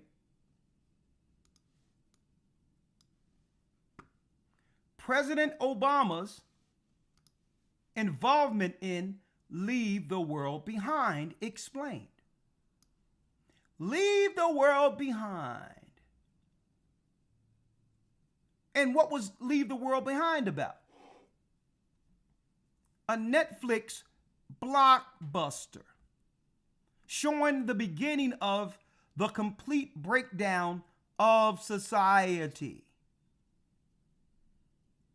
where GPS doesn't work, where no longer automation for cars and planes cease to work, power plants are destroyed, and now Americans are on their own. Huh? Leave the world behind. The first days of the end of America. Leave the World Behind, Netflix's newest disaster thriller taking viewers by storm, is currently the #1 film. Great movie, but boy, are they dropping it. You see old Jake, he got it going on. He finally got it going on and have caught up and really is operating beyond those who've enslaved him. They're renting his house. And you know what? They would rather pull the plug than to have Jake surpass Esau in Esau's kingdom. Folks, they were dropping so much in this movie. Here it is. His family came over on the slave ships. They couldn't believe it was his house. They renting his house. How does that happen? See? How does that happen? And guess what? Now it's like this, right? Now Jake then caught up and have surpassed those who have enslaved him. They're like, okay, let's pull the plug on this joint. America is done because we cannot stop Jake from excelling. We must now wage financial war and bio war and any other war against the children of Jacob. Right? Right? That was my view on that. So Obama started telling people about, in his films, the end of the world. Now, you think he's going to make a film like this and not have some plans? Right? Elder Lawyer, now check this out. So while they're taking all the money from the people, leaving them with nothing, dependent on government, and what they're going to do is they're going to make people debt slaves. You're going to have people selling plasma to survive. They're going to be selling blood to survive. They're going to be selling their bodies to survive. And not just women. Men are going to be selling their bodies too, if they aren't doing it already. While the politicians they had 4 years. They didn't have weekend with Bernie's. They had 4 years of Bernie. They needed somebody that was absent from the office so that they can siphon as much money as they could out of a sinking ship. And they did it up to the last moment. And look at what we have here, Elder. Right? Look at what we have here. Fair use. It's only a minute and 36 seconds. What have the rich prepared themselves with? In a world where uncertainty looms, a US-based company has unveiled the ultimate sanctuary for the ultra-rich, a $300 million doomsday bunker complex. Introducing the Airy project, a fortified sanctuary designed to protect its elite residents from the most severe threats, including nuclear fallout and electromagnetic pulses. The Airy project is meticulously crafted to ensure both functionality and aesthetic appeal. Every detail has been considered to provide the utmost in security and luxury. Airy's impenetrable residences include SCIF-compliant environments for ultimate privacy and security. Each facility features AI-powered medical suites, gourmet dining, wellness programs, and lavish living spaces. From indoor swimming pools to bowling alleys, Aerie blends protection with luxury. She added, "We offer different membership tiers, with the top tier, Asylum membership, being invite-only. Residences range from 2,000 square foot suites to multi-level underground penthouses over 20,000 square feet. Each residence includes multi-layer biometric authentication and impenetrable tactical man-traps. With blast-resistant walls, ballistic glass, and advanced defenses, Aerie ensures members can travel confidently, knowing they're protected no matter where they are. As the first location opens in Virginia next year, Aerie sets a new standard for luxury and security. Next year, folks. Next year, it opens. Elder Lawyer. Now, the Bible tell you that when Christ returns, he's going to be dragging them out of the rocks, right? Now, check this out. Starting price, invite only. The starting price for the, I would say, the menial accommodations, Elder Lawyer, is $30 million. Right? The invite only at a starting price of $30 million. Now, why would they have a $300 million facility there in case of emergencies if they weren't going to be behind some of the emergencies? Probably. Right? I'm just putting it out there. Right? So they must know what's coming, right? 30 million. So all these billions we thought was going to Ukraine and all that, well, there's an investigation going on because they have a feeling that these people who brought the asylum seekers in and all that, that they know that they understood that it was political suicide, and they don't care if they get voted in after this. Because they're getting their money, they were getting their money on the front end by pulling the plug on Babylon. That's why the Chicago mayor didn't care. That's why all of them they don't really care, because guess what? Allegedly, and Trump is looking up. I'm gonna say Trump administration is looking into this, are investigating how much of the money of that migrant money went to pay off politicians for their retirement plans. So this federal freezing, folks, isn't just what they're saying, right? And of course, they got a lot of money going on, but he's trying to freeze things to see where the money went for the last 4 years. That's going to get interesting. Okay? But by freezing things, it's going to slow the economy up, and usually the poor suffers the worst. So what are we going to do? I'm going to go there in a moment. Now, and then of course, they realize, well, okay, there's a lot of Americans and people that are used to not working at all or working little, desk jobs and all that. So they need to be able to do what? Train a new service class to accept the next reality. Right? And while they have you looking into, well, my benefits are being cut, looky here. And Elder Lawyer, I believe this story that I'm about to show right here should have been plastered mainstream news above anything they're reporting right now. Right?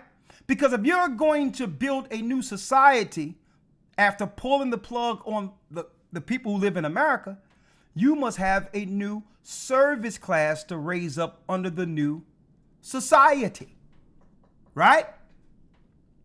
Obedient slaves. Right? Well, check this out. Why wasn't this on the front pages of every newspaper? And the front line of every news circulation? And I'm speaking of CNN, MSNBC, and all these. Look at this.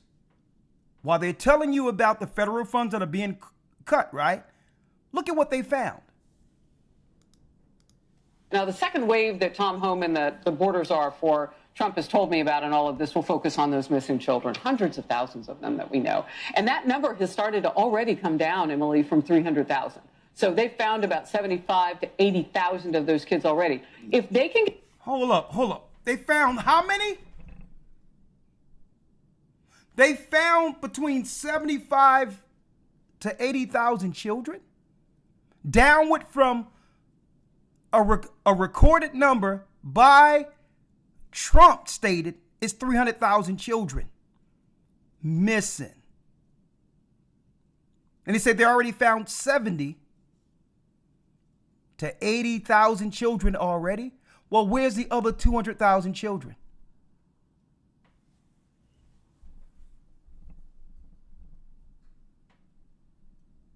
What's really going on? What are they preparing for? And what are they going to use these next children for? Huh? Let's go back. Let's go back real quick.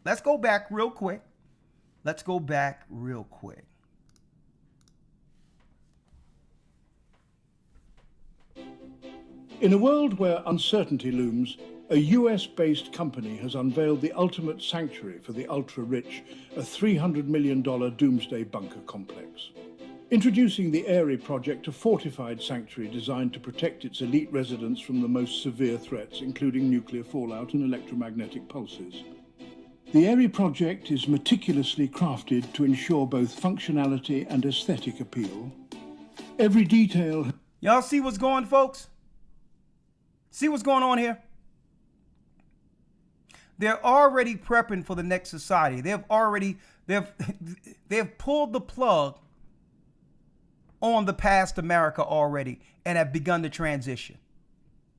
With new children to train for the next society. So what are they going to do with the rest of the people? The people go down with the ship. They're already pivoting. Now, if, Elder Lawyer, you must assume if they give us a number of 300,000 children that were missing for the last 4 years, that Trump already found between 70 to 80,000, give or take 10,000. I mean, that's a great disparity there. How many children do you really think they have during this whole thing they call migrant? How many children do they really have? And what are they preparing them for? See? They're training, who knows? They could be training these children for the next society after this one is dissolved. You always have to have what? A working class for the elite or the Satanist in place. Okay? You start all over again. You know how it is. Slave ships, separate the family, take the children, reprogram the children. They got America out of that. There's nothing for them just to rip it all down, to only begin to do it all over. They know how to do it. They did it once before. They used us for the original blueprint. Sounds familiar, right? Bring them over, separate the family, get the children, re-educate the children who will not resist the power structure.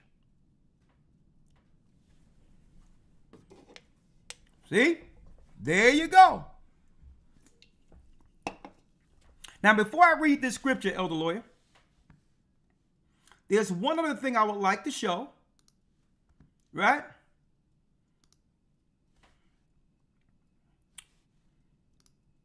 One other thing I would like to show real quick. Boy, if this isn't apropos. If this isn't apropos. Heard there was another shooting, if y'all want to believe that. That's just more laws on the books that I'm seeing that's going to, it's always point to bad gun, bad gun, bad gun. Right? So that they can eventually engage American citizens who are seeking to fight against what they're planning. Right? You talking about something that's apropos. Man, suppose an Amazon guy come to your door looking like this. Fair use. Devil at the door. With a Bible verse on it. Our Aaron Jones hearing from the Carrollton homeowner tonight.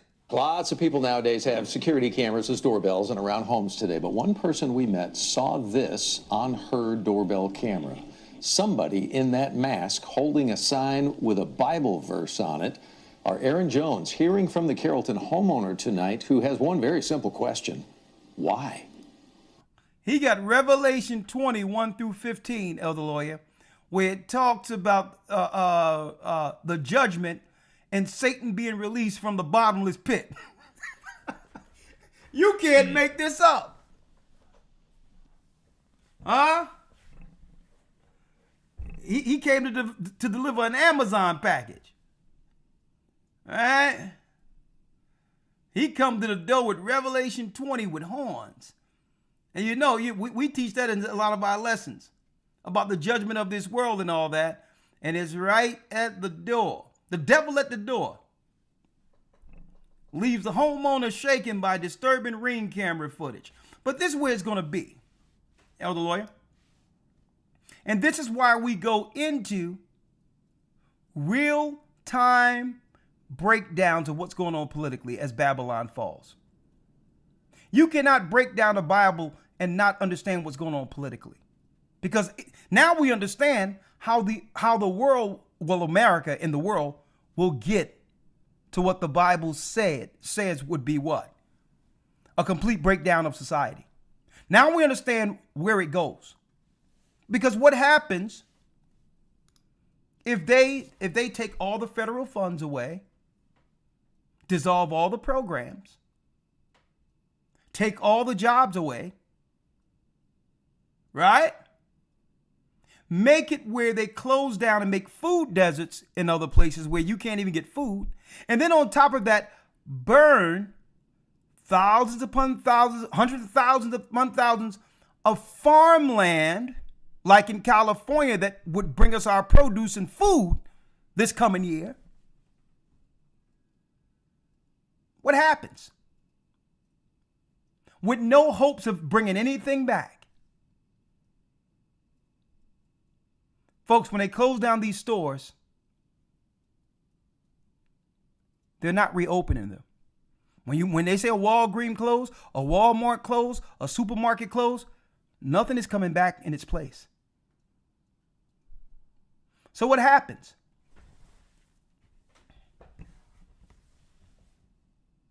Eventually, you know, it's just the human nature, especially for carnal people.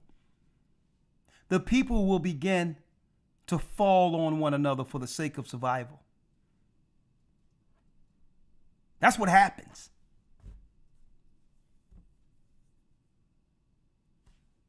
Check this out. Elder Lawyer, if you will. Now I understand why the Bible said eventually we'll be here. Right?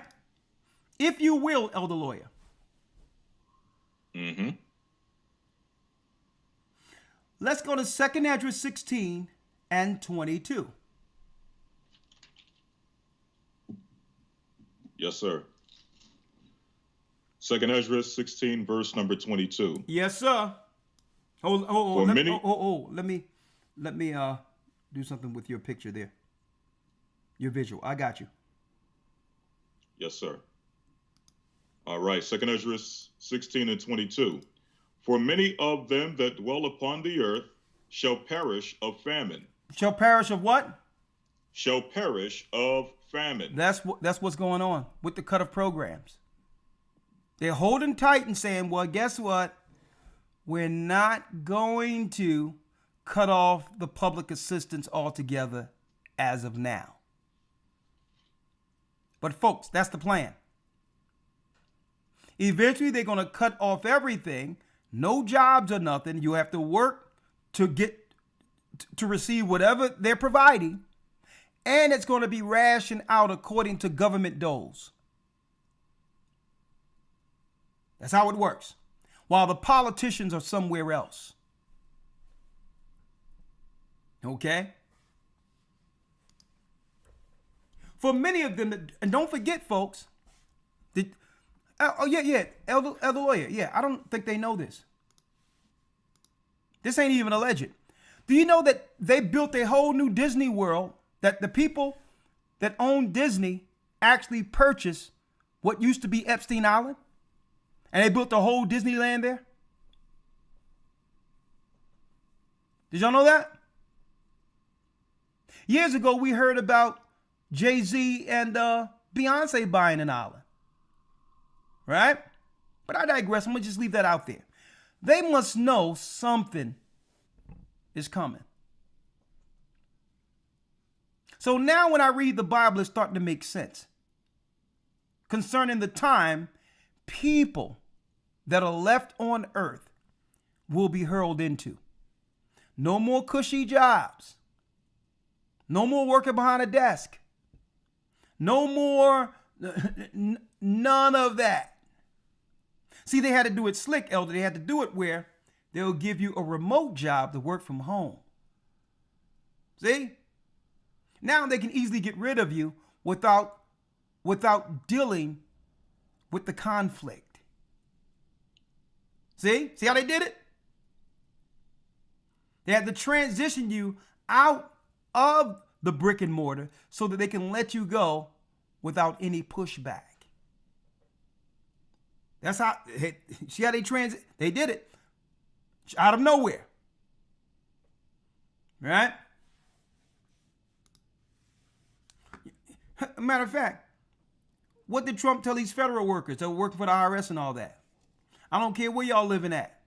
Y'all got to come back to the office to work or you're fired. No more cushy jobs. And only the jobs that are essential for government to run will people work. Yeah, the test run happened. The test run happened during COVID. The whole thing. During the lockdown. That was the whole beta test for the reset.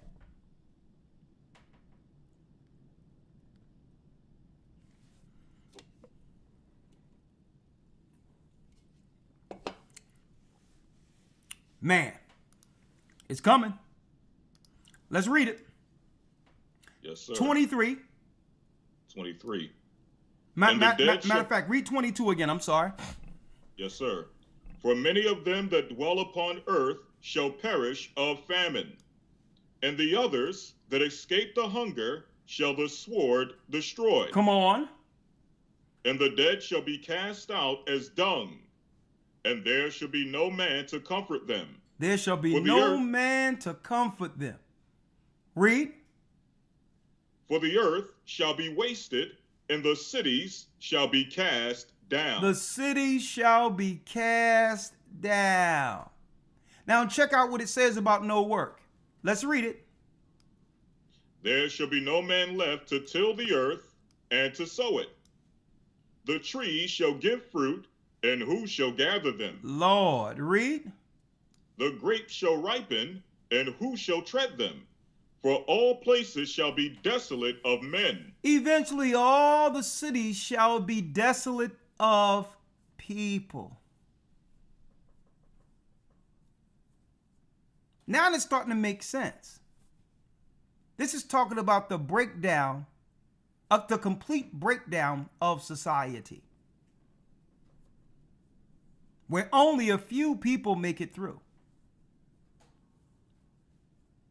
Now, what happens is when we, matter of fact, Elder Lawyer, I'm sorry about that. Let me go to the Bible.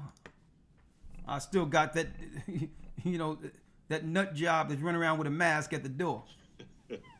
All right. All right. Read the 23rd verse. Yes, sir. 23. And the dead shall be cast out as dung, and there shall be no man to comfort them, For the earth shall be wasted, and the cities shall be cast down. Come on. 24. Yes, sir. 24. There shall be no man left to till the earth and to sow it. The trees shall give fruit, and who shall gather them? The grapes shall ripen, and who shall tread them? For all places shall be desolate of men, so that one man shall desire to see another and to hear his voice. Lord have mercy. So obviously this telling you right here, Elder Lawyer, all technology is gone. Right. There is no telephones. There is no TikTok. There is no hope for America or the world to return back to what it was. Come on. 28. You hit mute, Elder Lawyer. Slack, sir.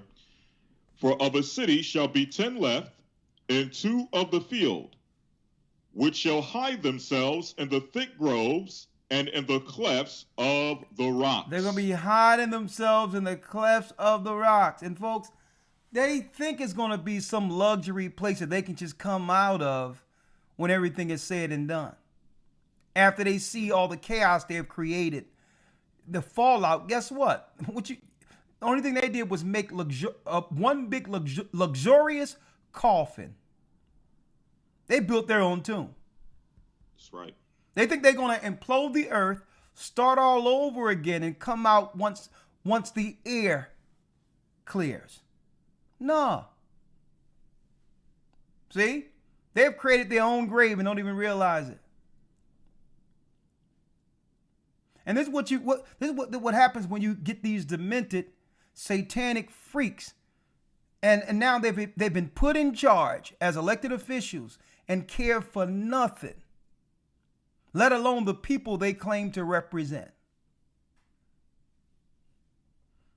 So they think that, okay, let me betray the people, find a way to destroy them. Then after that, we'll start off with some new children to reprogram and deal with our Satan agenda beyond America. But it doesn't go that way. Because there's only a few years left after America is no longer a corporation. They think they're going to go into their luxurious little bunkers and come out after all the people are destroyed to rebuild with children and all that. The Bible don't say it happens like that. Okay? Read. 29. As in an orchard of olives, upon every tree there are left 3 or 4 olives. Or as in an harvested vineyard, only bare branches will be left by those who have diligently gleaned it. Even so in those days there shall be 3 or 4 left by them that search their houses with the sword. People are going to be coming house to house looking for who's still living in any particular area where some disaster fell out. That's the military that goes in after a destruction to see who made it through any particular destruction. Mm-hmm. Like Katrina, like the fires. Read. 32. And the earth shall be laid waste, and the fields thereof shall wax old, and thorn bushes shall grow on all the ways and paths, because no people travel on them. Virgins shall mourn, having no bridegrooms. The women shall mourn, having no husbands. Read that again. 33. The virgin shall mourn, having no bridegrooms. Come on. The women shall mourn, having no husbands. Read. Their daughters shall mourn, having no helpers. Having no helpers. And like I said earlier, Because guess what? And I'm going to say this, and I always come back to this. Men know that at the end of the day, if we don't make anything happen, there's no help or assistance on the other side. Men know it already. That the only thing a man can look forward to that don't stand on his 2 feet is cold concrete. Men are wired that way to understand we must make something happen. We must, make a lane to have provisions, because there's no program, there's nothing for men.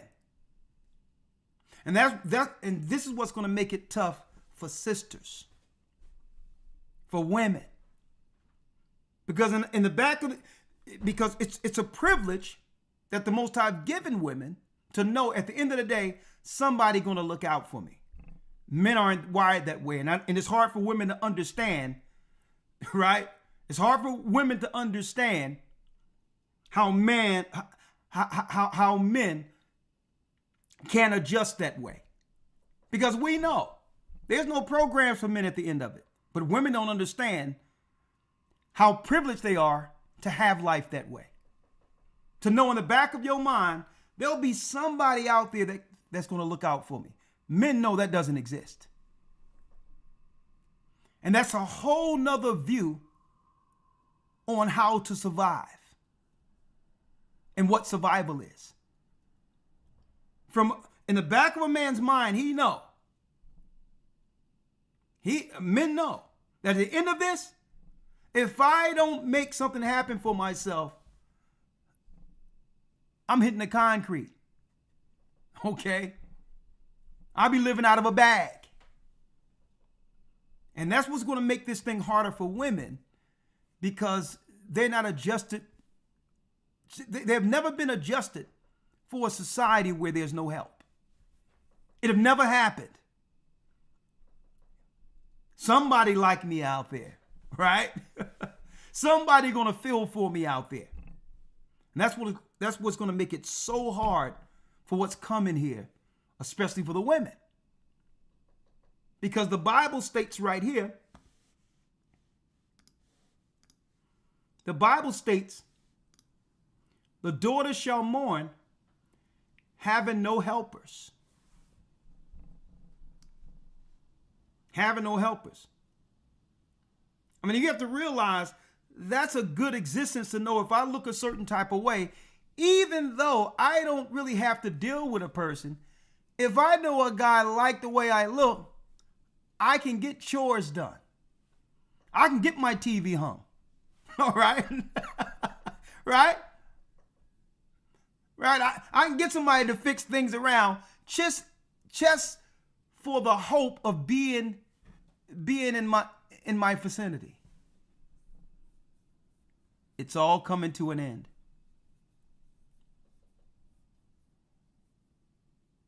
It's all coming to an end.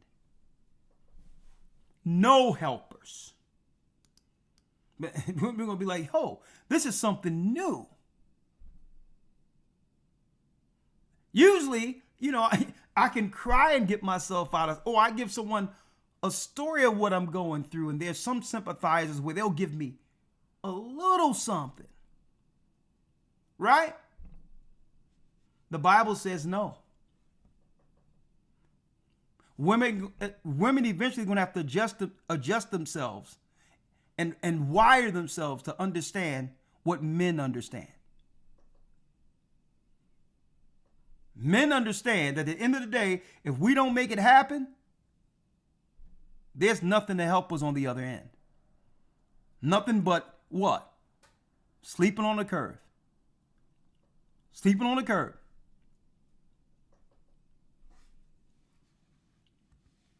Check it out. Read it. In 34. The wars. In the wars shall their bridegrooms be destroyed. So what is it saying? Whatever's going to break out, men are going to fight. That's innate. That's natural. For the sake of survival, whatever's coming, there's going to be a lot of men out there that's going to be, you know what? Hey, To protect me and mine, I'll have to go out. And that's what's coming.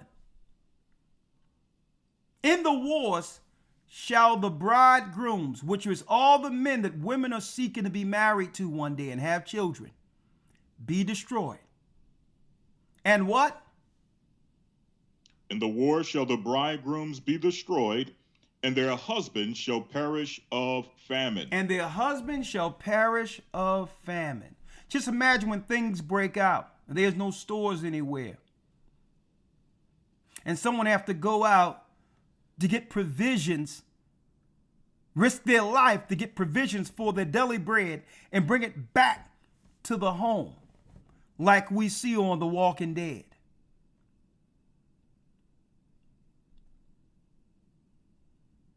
It's coming. It's coming. Read. 35. Hear now these things and understand them, ye servants of the Lord. You what? Ye servants of the Lord. Ye servants of the Lord. Hear this. It's going to happen whether you believe the Bible or not. The world have already incrementally began to snatch everything away from the people. Slowly but surely. Okay? Slowly but surely. It says, hear now these things and understand them, ye servants of the Lord. Okay? There was a time America didn't exist as a superpower. As a land flowing with milk and honey where all people could flow to and benefit from. At one point, this place was nothing but shrubbery and trees and whatever the case is before man came. And folks, there's a time that when this place get dissolved, the trees and the shrubbery and all that going to come back to its rightful place with no people. That's the reality. And this is what happens when an empire have served its purpose. The Most High said, okay, my people, you went into captivity. You have served your captivity. This whole world have gone to sin. Guess what? Let's seal the number and prepare for the next chapter. You see, the Satanists have already prepared for their next chapter. Even though, though they may climb into the heavens or dig themselves into the earth, the Most High says he's still going to put his foot on their neck. So they've already begun to pivot. Even the Satanists know that this thing is done. They have already began to prepare for what happens after America. Well, what about the chosen? What about the chosen? See? So it's time that we begin to pivot. But that pivot comes with what? A spiritual awakening. Operating with those of like mind. Understanding the value of God's union. Working together to survive through this. And it says right here, hear now these things and understand them, ye servants of the Lord. I got another video I'm going to show in a second. Read. 36. Behold the word of the Lord. Receive it. Believe not the gods of whom the Lord spake. It says, listen to this. Behold the word of the Lord. The Lord has spoken it. And he's telling people, you better receive it. Because whether you want to stick your head in the sand or ignore what you're being told, it's happening anyway. The first stage of taking down an empire is doing what? Is to draw the resources from the people first. See? That's how you break down a capitalistic society. You strangle, you put a stronghold on the finance lines to people. Then capitalism will seek to exist. See how it works? Behold the word of the Lord and receive it. Believe not the gods of whom the Lord spake. That means all these people that people are going to, these Buddhist religions, these Asian religions, telling you to chi and put your fingers together and think that you can rub some crystals and burn some sage. Folks, none of that's going to get you through it. That's right. Okay? I don't care how you can be moving sage which way but loose, every place, swinging it around, do whatever you want to do. Guess what? None of these religion and anything they're telling these religions are going to be able to get you through this. And it says what? Behold the word of the Lord, receive it, believe not the gods of whom the Lord spake. Why? Read. Behold, the plagues draw nigh and are not slack. And are not slack. Now, people are coping. And that's what's going on in the world right now. People are coping. Fair use. I'm going to show you how it goes down. Show you how it goes down. They crying right now. Here it is. And, I don't even know what to do. Obviously, I have to file for unemployment. I'm just in shock. But here's the biggest thing. A few months ago, I filed a sexual assault investigation at work because something happened. And guess what, Elder Lawyer? That's the new survival grift. That's right. The new survival grift is there a lawsuit somewhere that I can that I can utilize? Is there a Diddy inroad? Mm-hmm. Okay. maybe they can say they was at one of his parties. Who knows? Yep. It's about, check it out. She's looking for some money. Check this out. Check this out. Now, everything was fine until she got laid off. Me for over 6 years. And okay, let me narrate for you because you can't, through some of the sniffling, you can't get it. She had a secure job for over 6 years. I don't even know what to do. Obviously, I have to file for unemployment. Okay, now she's shocked. Out of nowhere, got a phone call. I don't know. I may have to file unemployment. I take it she probably have some college debt too. Trump doing his DEI thing. I'm just in shock. But here's the biggest thing. A few months ago, I filed a sexual assault investigation at work because something happened. Oh, there you go. So now she got to go back and dig in her assault bag. See? Maybe I can get a severance pay on a sexual assault tip. I'm going to tell you, boy, she's pulling out all the angles here. And guess what? That's become a lot of that become retirement plans for a lot of these women. Mm-hmm. Young lady, what about you're not a bad looking woman. What about getting a husband to take care of you?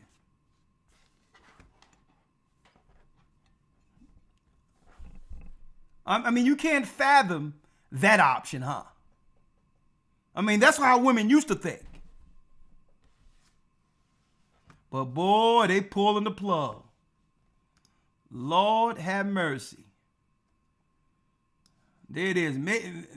Maybe she can imagine herself or make a phone call and say that, I probably was at a Diddy party. It's a lot.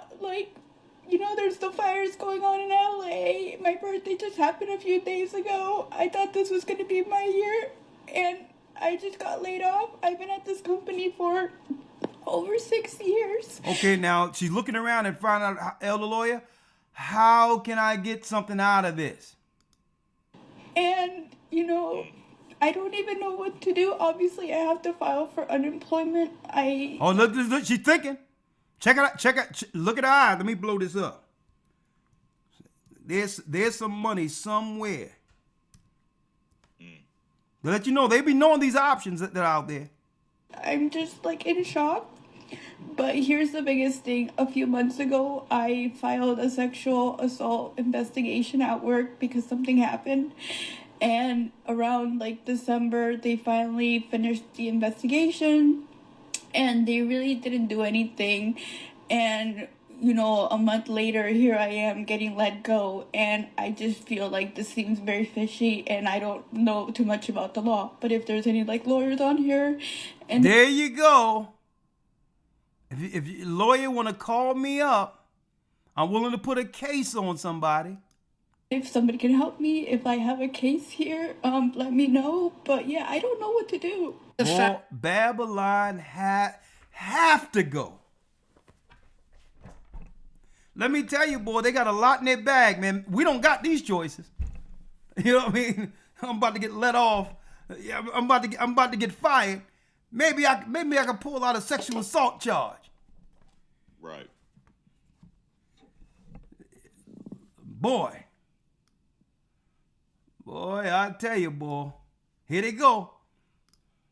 This was a 2-year contract that the executive director reached out to me and said, hey, Noelle, I know you just got laid off. I have something. It's just a couple of hours a week, but we're looking to get someone that can help us with this program. We're getting women into trade jobs, and we just need them to be able to get the training and support that they need. We want to make sure that the leaders have what they need to make sure that women feel included when they get into these roles. We want it to be as smooth as possible. I know that you can do it. Can you take this job? And it was just enough to keep me afloat and do something that makes an impact. And the Department of Labor said today that I had to stop working. Lord have mercy. I know that I'm going to have people in my comments that are thrilled that somebody like me who helps people with disabilities, who helps veterans, who helps pregnant women, who helps parents, who helps Black, Indigenous, and other people of color, I know that they are so gleeful that people like me get fired for helping others. I know that that makes their day. Lord have mercy. Man, I'm going to tell you right now, that pen is still moving. This dude haven't stopped signing since our broadcast last week.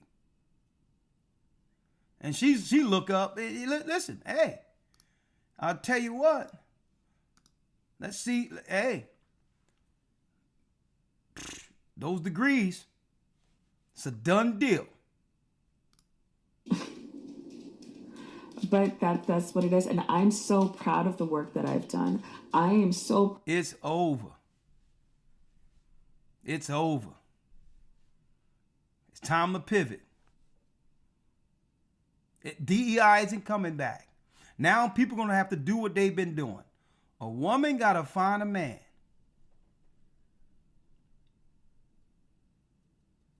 That's what you have to do. A woman is going to have to humble herself and be as submissive to her husband and as dedicated to her husband as she was to these initiatives and or boss. So proud of the legacy that I built with helping. Nah, there's no legacy. The family is legacy. See, that's why the most have to bring it all the way down.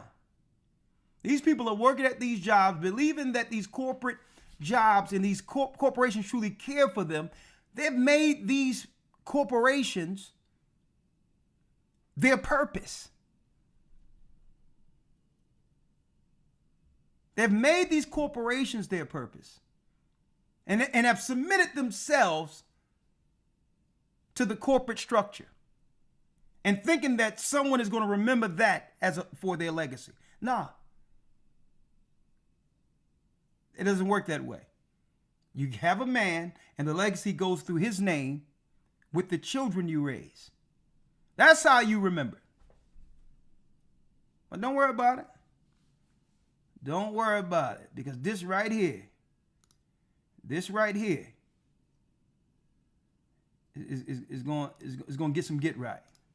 People that need that support and making sure that workplaces are the kind of places where they can get the support that they deserve. And the lawyer, another thing, more backlash that our sisters are going to have to deal with.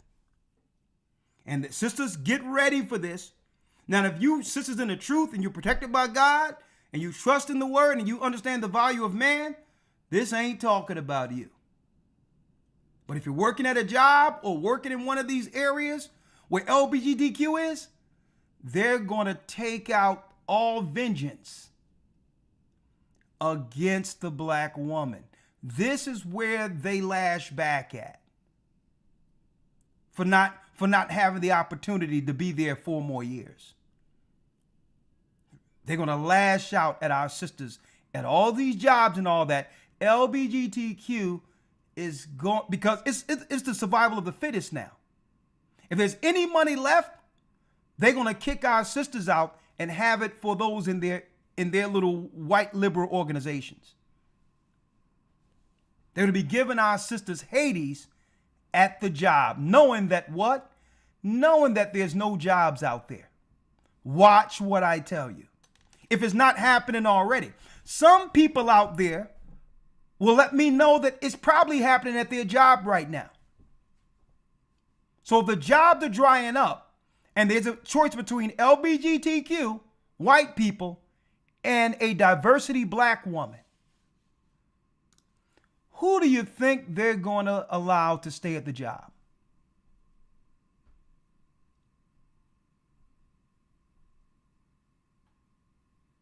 They're going to inadvertently take this out on anybody that looks like us around them. Watch what I tell you. Oh, no. See, they radicalize these women in college, making them believe that you need to be on my team. I mean, we have a diversity march coming next week, and I would sure like you to join with us. And here it is. These people don't care about our sisters. And they need, and to see everything I worked for get ripped away is hard. Now, I know DEI has always evolved, and I talk about this all the time. I will figure out a path forward for my... You don't need DEI. You need BIBLE. Okay? Let me give it to you, sister. No DEI. This is what you need right here. Let me give you the it's not an acronym. Let me give it to you. This is what you need right here. Talking about DEI. Okay? God has a job for you. It's called being a helpmeet to a man. Let's go. Myself, but I am so infuriated, and I hope the price of eggs is worth it to you people. Lawyer has chickens. We got eggs. Okay? She says, I hope the price of eggs was worth it for y'all people. They done booted me out of my cushy job. And I hope the price of eggs was worth it. Lawyer has chickens. Woman, get it together. Okay? And it was probably one of those diversity nut jobs they got rid of her. What else we got? How many more people getting laid off right here? Yeah. The real F around and find out moment is here. Uh-huh.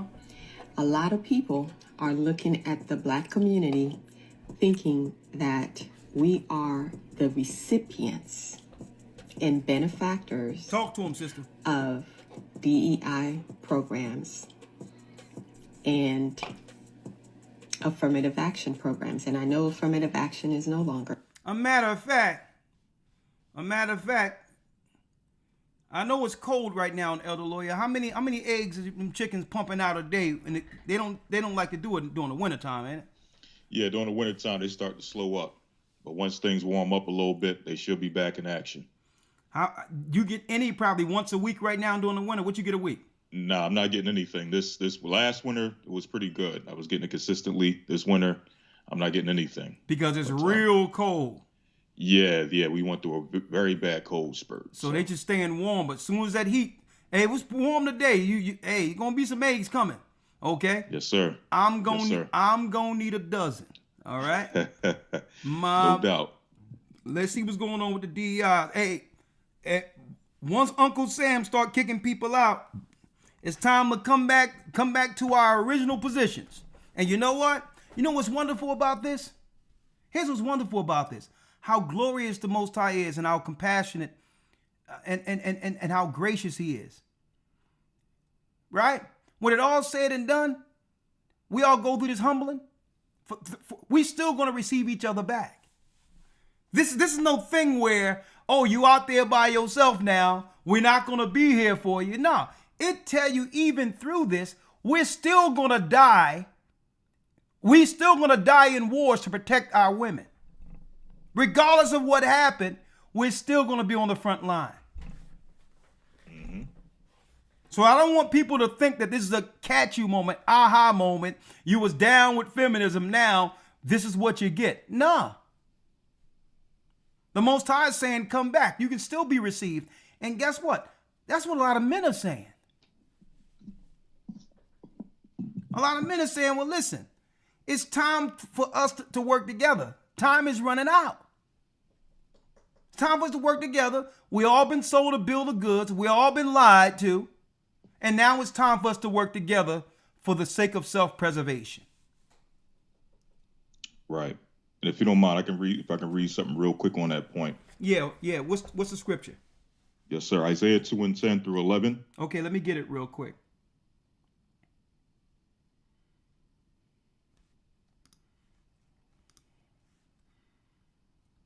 We still got to read it down to verse 12. We still got to work and help each other at the end of the day, regardless of what we've been through.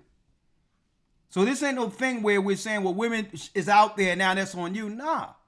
The Most High is saying, nah. If you come back in a contrite, humble, and loving spirit, you'll be received. Let's read it. Yes, sir. Isaiah 2:10. Isaiah, the 2nd chapter, and the 10th verse. Read it. Yes, sir. Enter into the rock and hide thee in the dust, for fear of the Lord and for the glory of his majesty.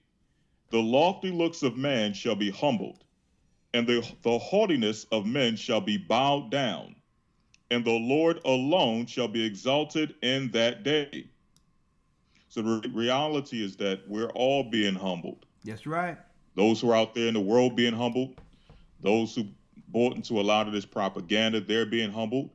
And those who are in the faith, we're going through trials on a daily basis. We're being humbled. Yeah. So the Most High is making it to where only he and Christ will be exalted in that day. So as the elder is stating, this is not an aha, got you moment. This is what you get. No, we're all going through a phase of humbling. And we're all going to have to come together and actually assist and help each other in these last days. Exactly. And you could tell, this sister right here, she got a little wisdom on her right here.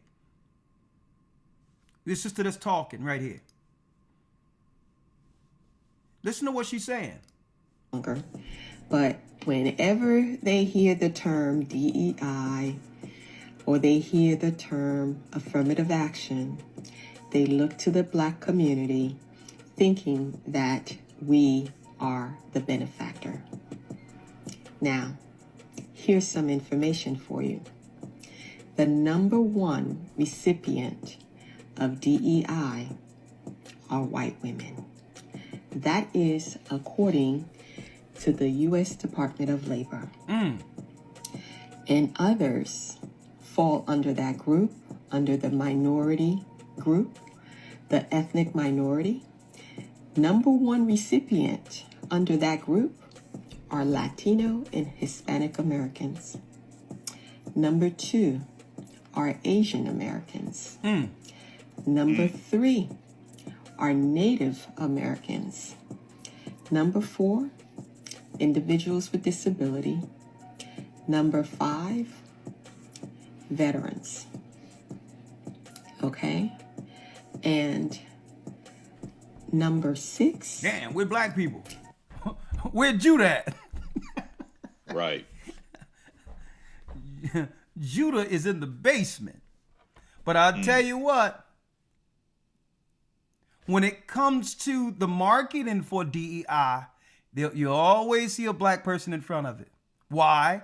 Because we have the voting base. We have the numbers to give these particular DEI programs finances. Without our numbers, none of this would exist. Mm-hmm. And why am I saying this? It's because out of slavery, the 13th Amendment came. Then it was a need for the 14th Amendment to make us what? Born citizens, where our children are now born citizens instead of 3/5 of a man. That's where you get the born citizenship from. And they got all these people who already have a country, like Chinese people, come here to America and get birthrights as if they came out of chattel slavery.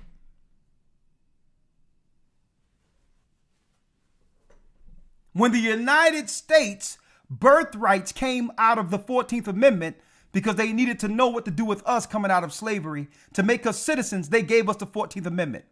Now they use the 14th Amendment. They have Chinese people who have a country to have a child over here to circumvent what we went through in slavery. Birthright rights, citizenship rights from birth is a slavery constitutional law. It was only supposed to be us. So when you see Trump saying, well, I'm taking away birthright citizenship, he wasn't taking away citizenship. He's taking away what didn't belong to people in the beginning. You got a country. Right. You have a country to go to. You're not supposed to have a child who become a minority here, and now that child undermines us because it was born in a country our people served. A lot of people don't even know that. You know what I mean? Look how big China is. No, just because you have a child over here shouldn't make it a United States citizen. See, you see what they did? They took away a right we died and bled for. Birthright citizenship came out of what? Well, how do we make these people as citizens who have been let free in the late 1865? Well, there was a need.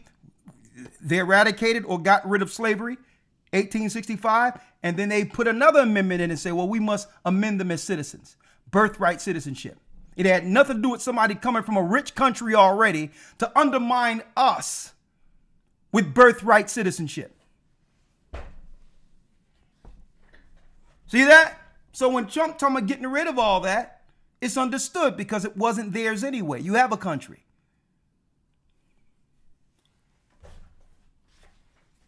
Got to educate y'all. That's why they don't like people in the Bible speaking politics. That's why. Because if you're in the Bible, you deal with equitable judgment, what's fair. And they don't want you looking into that. You start looking at these people and saying, well, hold up.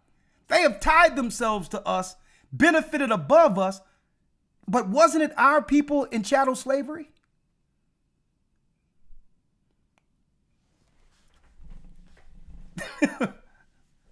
Wasn't it our people in chattel slavery? So how can you come and get a birthright citizenship? Boy, they don't like us seeing things for what it is. Like, y'all been undermining us the whole time. Here's we suffering. We getting put out in all this. And these other people are getting everything under all the laws that were instituted through our oppression and slavery.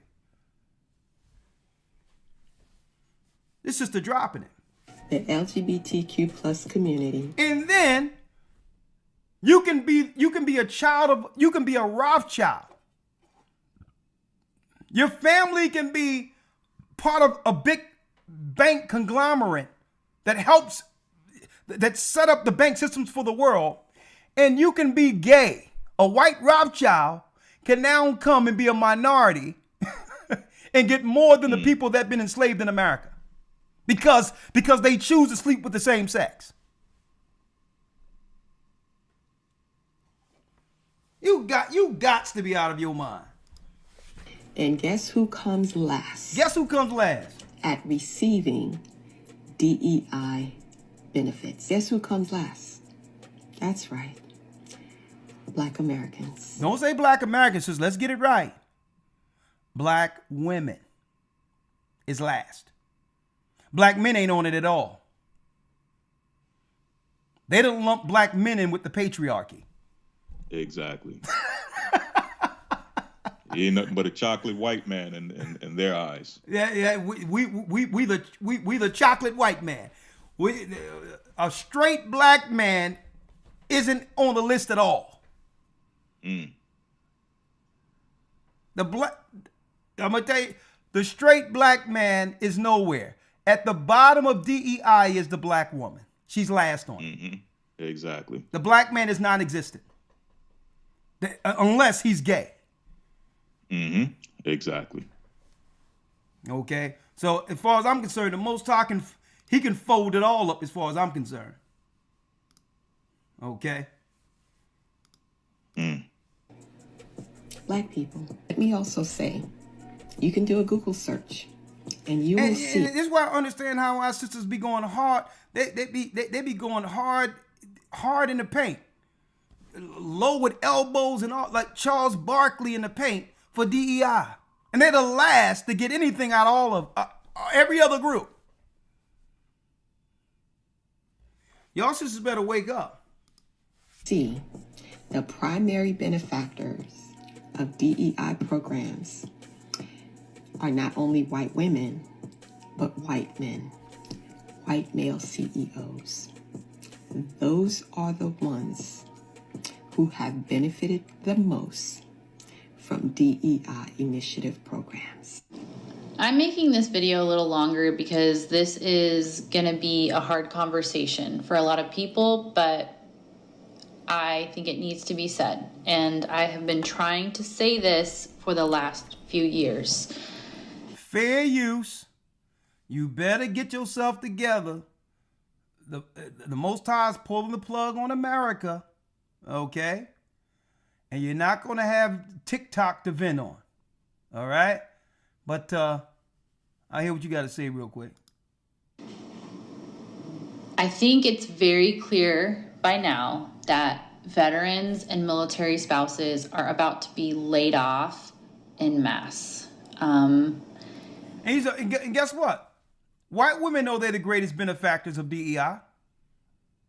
And they don't care because at the end of it, they're going to be able to cry victim and go back to where the money is.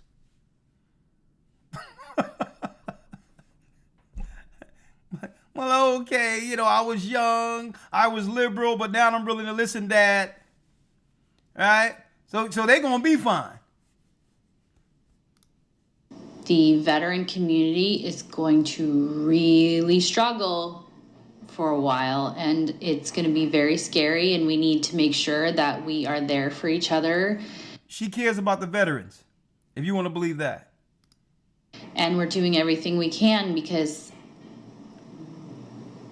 a lot of these DEI layoffs include veterans and military spouses. Babylon the Great is falling, okay? Let me show you who's... The pen is mightier than the sword, okay? And he's writing all finances. All finances are off the table. You're going to have to work. No nonprofits, no nothing. You're going to have to work to survive. It's the survival of the fittest. Okay? Now I'm going to tell you this. Let me go back. It just haven't kicked in yet, folks. Right now, we're at the coping stage. What is this? What is this different thing? Okay? But I'm going to tell you right now, with the laws this man is putting in place, America will not go back to what it was. It's dissolving everything. And you know what? That's a good thing. Military spouses already have a really, really hard time getting jobs. It's been proven. There's been many studies done. I was a part of a bunch of panels, and I did a lot when I see.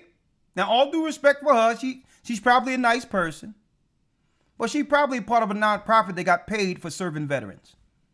Exactly. So, does she really care about the veterans, or she's trying to salvage her little nonprofit?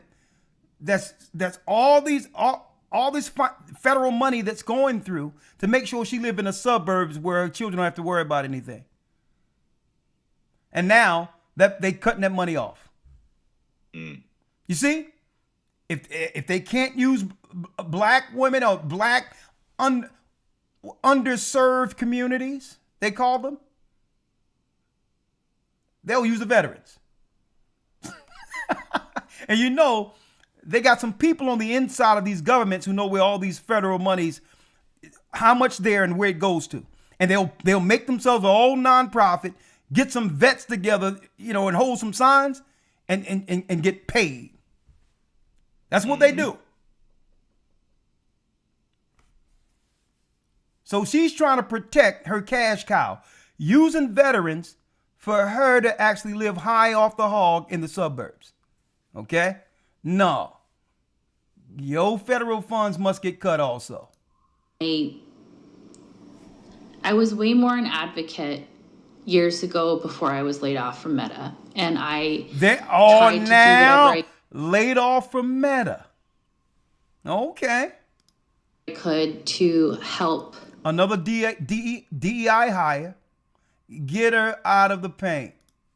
People understand, but for a really long time, I think the message just got really muddled. So I want to talk about it now. Nobody wants to just sit at home and not feel fulfilled. So get a job. Okay? The Bible says if you don't work, you don't eat. Now, another thing. You should be putting this attention into a family. Find yourself a man and go on about yourself. Okay? And why, let me tell you, why am I so straightforward with this? These liberal, crazed women out of college have been radicalized through college. They're out of control. They are out of control. Find your purpose according to God and get on with your life. No one has asked you to look out for veterans. Go find a man and go have some children and follow the law, okay? So military spouses are able to get jobs. They're able to start their own businesses. There's lots of different things. There's lots of different things that people want to do. And we're not all women, so we need to make sure that, we understand too that there are men out there that are military spouses as well, and there are dual military, and there's all sorts of stuff. But it is very hard when you move every 2 to 3 years to maintain a career. And Lord, Babylon then destroyed these people. A whole country that have lost its way. Do you remember a time where values, the family name, you upholding your position in a righteous household was the focal and really the only purpose for living is to work, serve God, have a family, work, which is something to do to get a few bucks to add to the household. And you have people who care more so about what they contribute to a corporation than their family's name. Man, I'm glad this rude awakening is happening. No one cares about a family name anymore. Everyone cares. your identity is wrapped up into a corporation that could care less about you. I don't see none of the men, none of the women out there. I don't see none of them out there saying, this is what I'm doing to instill or to make sure there's a legacy tied to my family name from this generation through my children. All these individual accolades. And no one is standing for family anymore. A matter of fact, they'll dissolve that. They'll say, listen, I'd rather not have a family because they'll claim this, elder lawyer. Who needs a family? I have goals. Right. Tell me what goal you have outside of family. That's why this thing must go. She really thinks she's contributing something.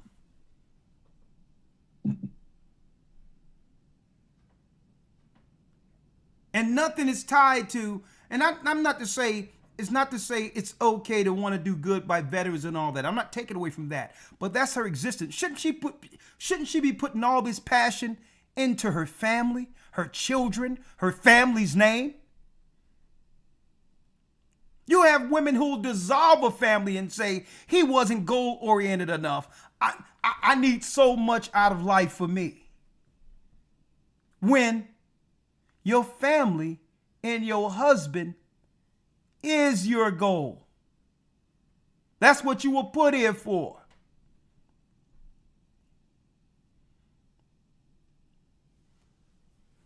I'm so glad he's pulling the rug from up under these people.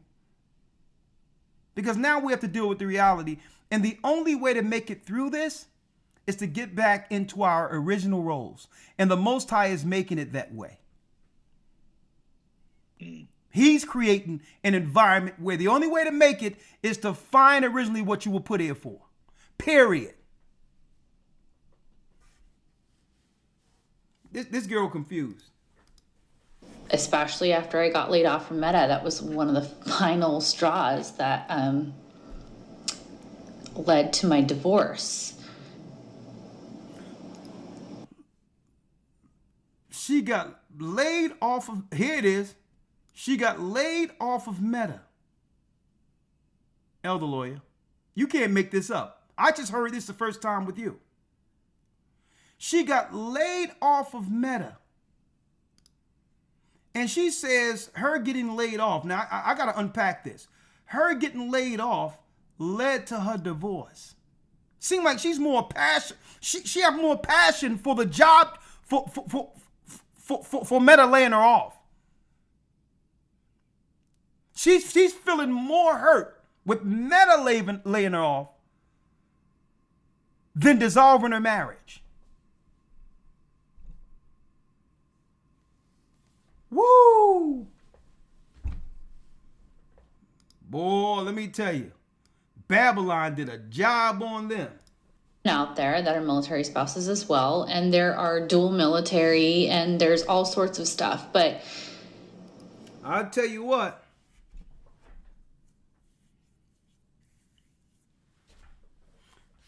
Hey, I'm gonna tell you, the stock of antidepressants just went up.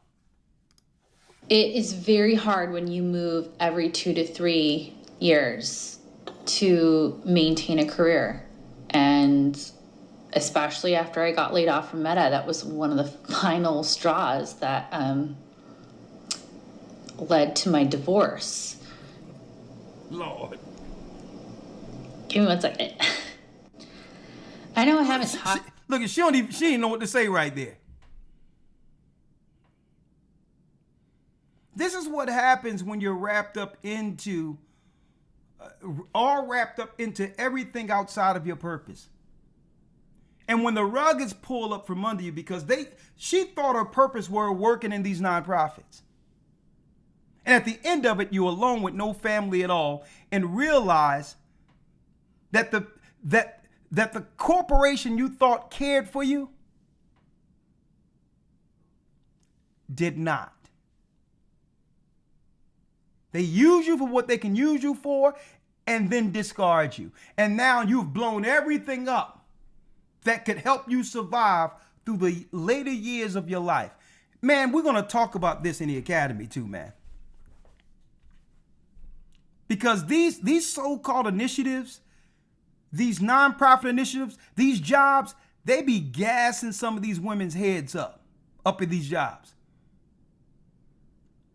And what happens when they pull the rug from upon you? And then you got this guy over here. He's seeking to sign everything away.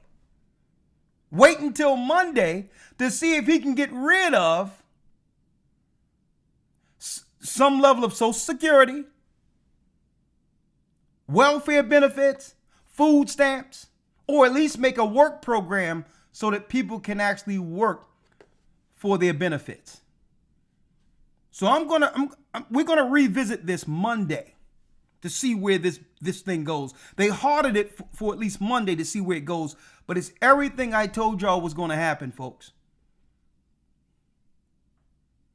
4 years of bankrupting the country for the last 4 years, so it now gives him the green light to do everything he's doing to preserve anything left in the treasury. So now they're going to come after all the benefits after laying everybody off. And then, like I mentioned earlier, Trump announces $100 billion AI initiative to replace the rest of the people that are working.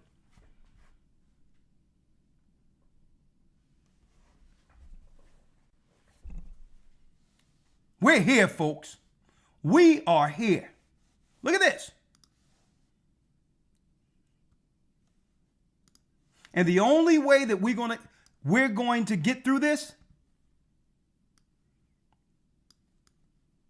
is the Most High. Folks, they got people with law degrees.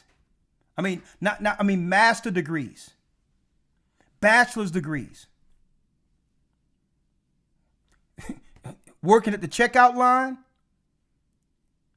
and delivering Uber Eats right now, just to make ends meet, and still not making ends meet.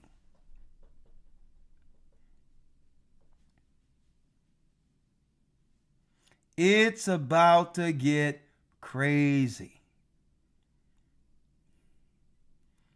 It's about to get crazy, man. I'm going to tell you.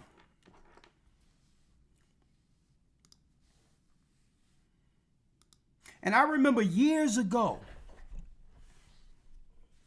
during the time of, I know the Game of Thrones was still playing during the so-called coronavirus or the virus and all that. And you know, one thing happened during the virus is that for somehow Kevin Samuels were able to get on a signal while everybody else couldn't do anything but stay home, right? Even though I was out everywhere. And one thing Kevin Samuels said years ago, I'll never forget, he was saying, sisters, we got to get it together because winter's coming. And what I did was, I'm like, let me go back and look at this, because he was talking about what's going on over in Japan that happened before the pandemic. That there's more dogs roaming the streets. They count more dogs than the population of people that are actually bringing forth children in Japan. Because people, man and woman, just can't get on each other's program. Everybody is too busy for one another. And so I looked at that. I'm like, that's deep.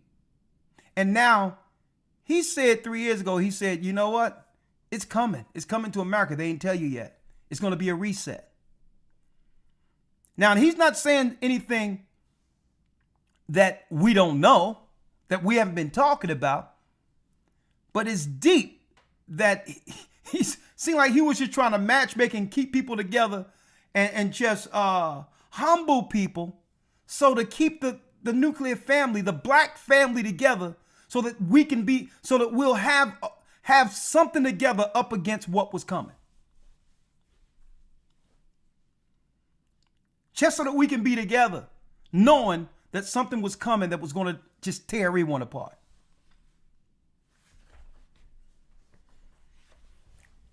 And here we are.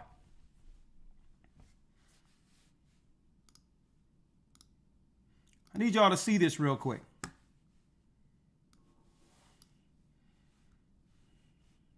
So I live out of my car. I've been and I'm living going to tell you, no one can make homelessness look as cool, as acceptable as Americans. I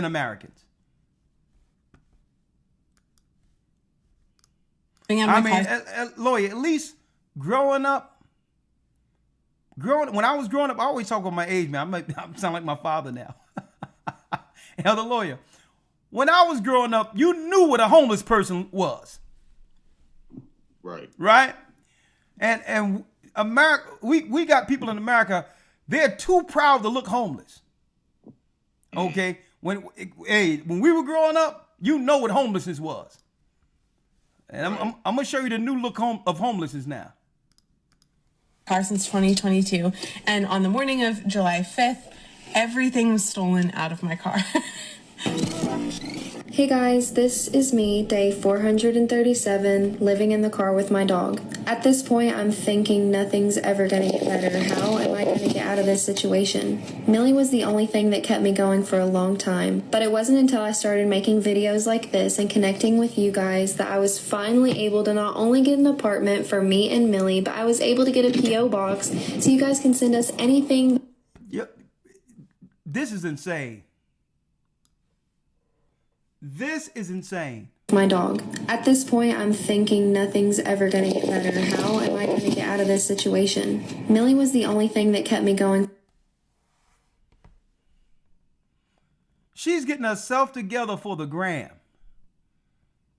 Homeless.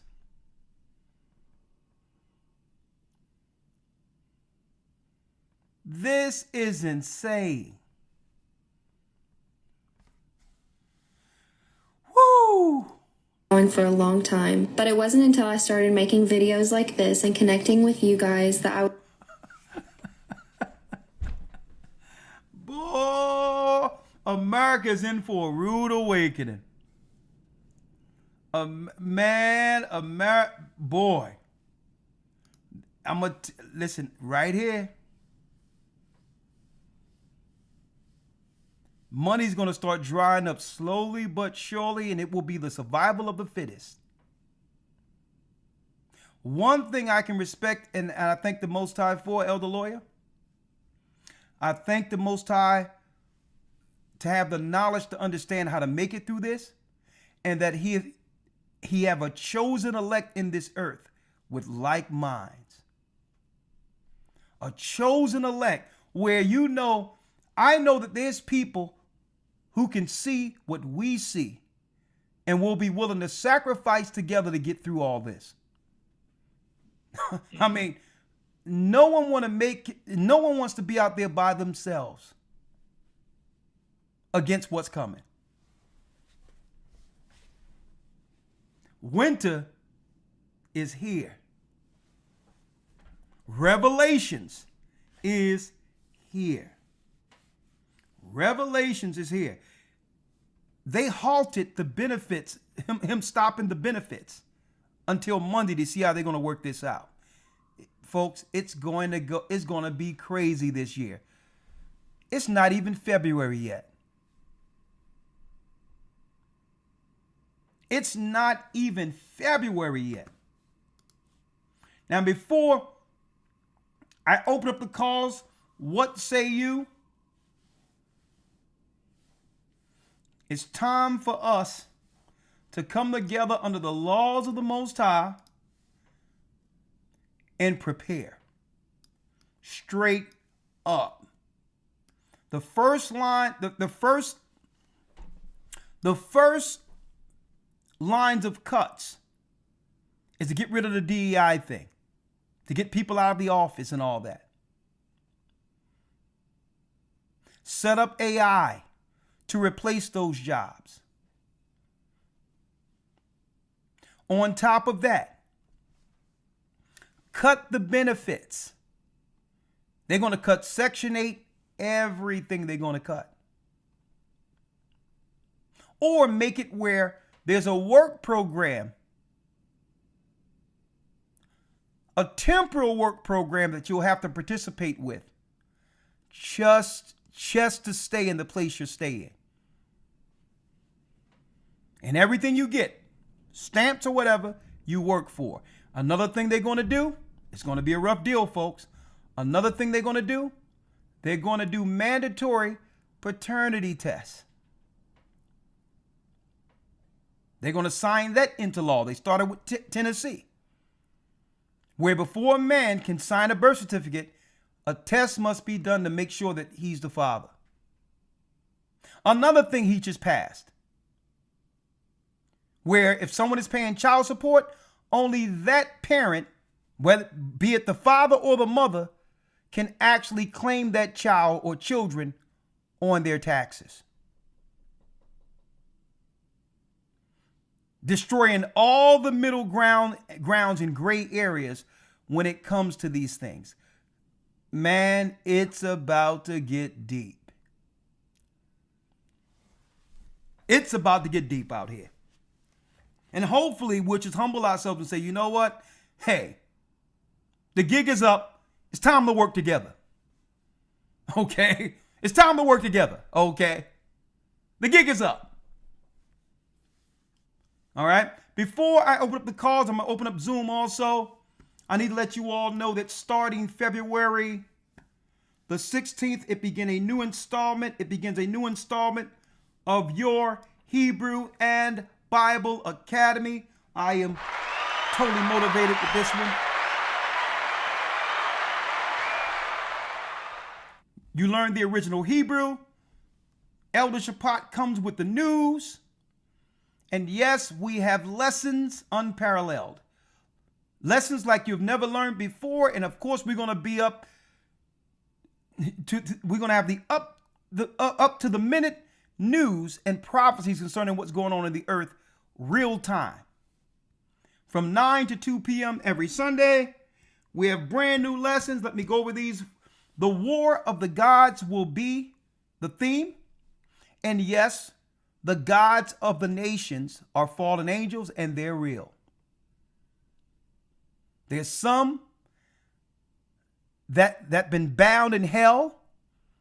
When you see pyramids and different rocks over them, it's marking where the angels are actually bound. Okay?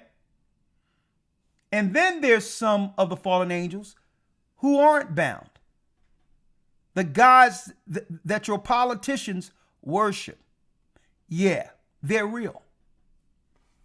And when these cities break down, brothers and sisters, we're going to see what's really out there. The war of the gods is the theme. We're going to go in week 2, the original angels, showing you all the angels, the hierarchy of the heavenly, which was there before the earth was made. And we're going to also go into the 24 elders in the book of Revelation. The elders from heaven. We're going to break down the heavenly, I would say, the heavenly angels and the tiers of angels, be it orphanims. You got you also have the archangels. You also have the cherubim. You have the seraphim.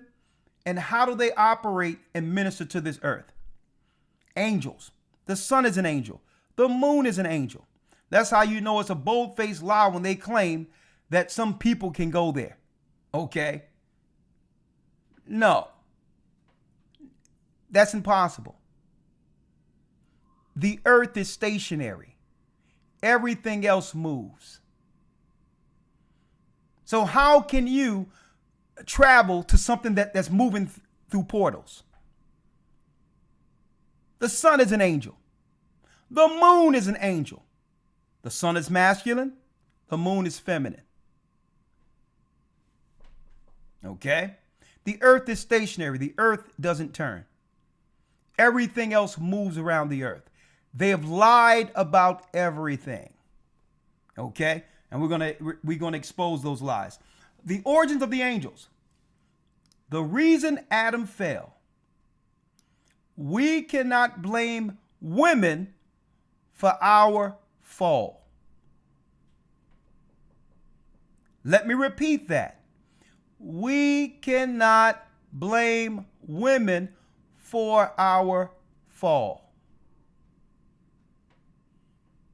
Our obligation is to God, is to the Almighty. Okay? And if you submit yourself to under a woman's power, guess what? Don't blame woman for that. Okay? Women can't be blamed for that. So why did Adam fall? We're going to go into that. And this is not a conversation about right or wrong.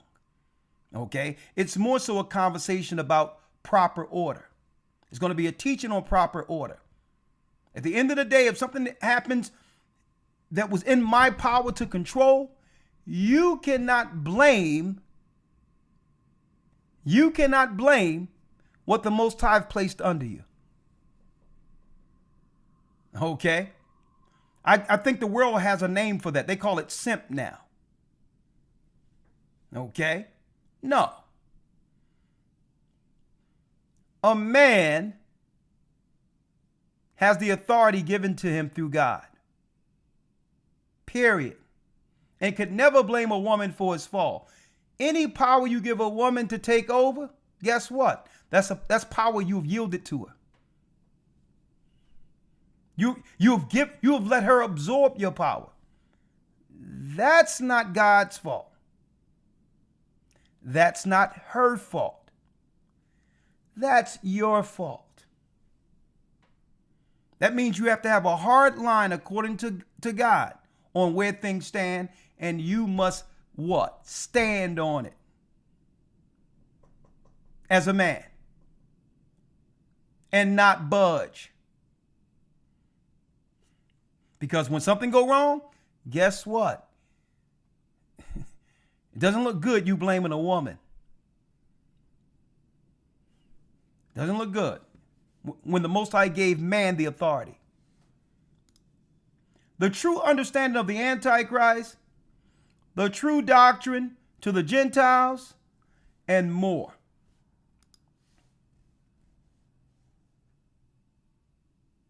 And also I see a bunch of men being led overseas, being led by a woman.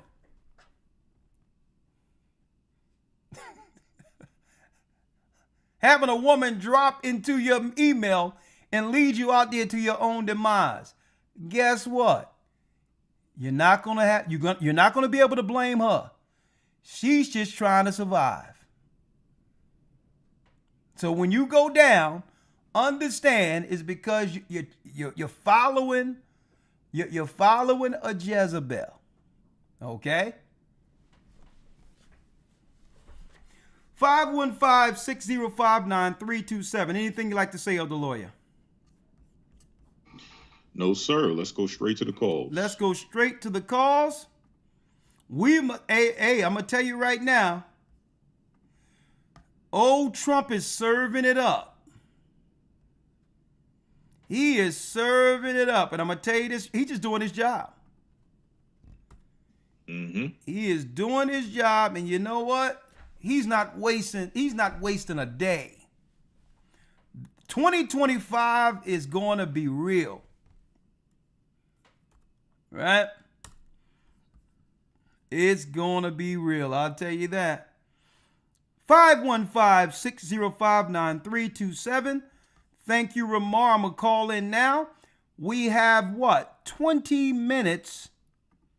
You have 20 minutes before. We have 20 minutes before the lines are closed. Blog Talk is finally letting us in, huh?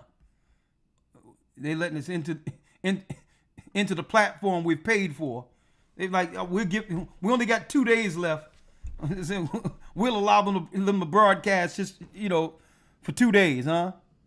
Let me see, 515. Here it is. 20 minutes. 20 minutes before the lines close. Welcome to Blog Talk Radio. Please hold and you will be able to listen to the show. Unmuted. Shalom, shalom, shalom. They bring the computer there.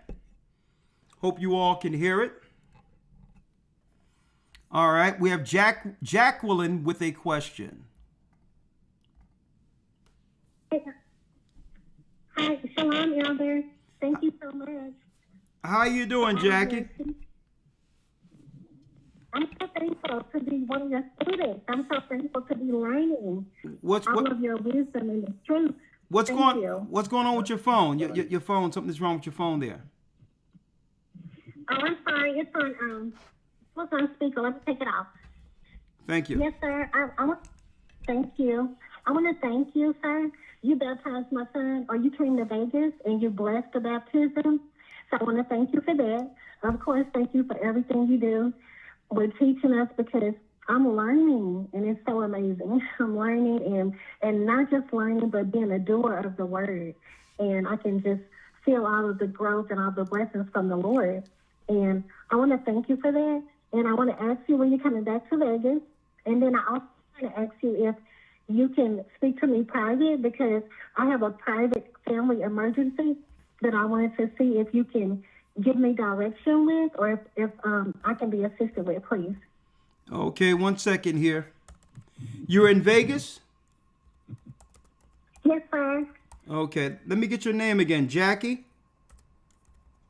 Yes, sir. Okay. Hold on. 70116. Okay, you say you have a family emergency? Yes, sir. Yes, sir, I do. Okay, let me look at this. Make sure I got it. I have your number written down right. Hold on. And you could be reached at the number I see here, right? Yes, sir. Yes, sir. All right, let's see.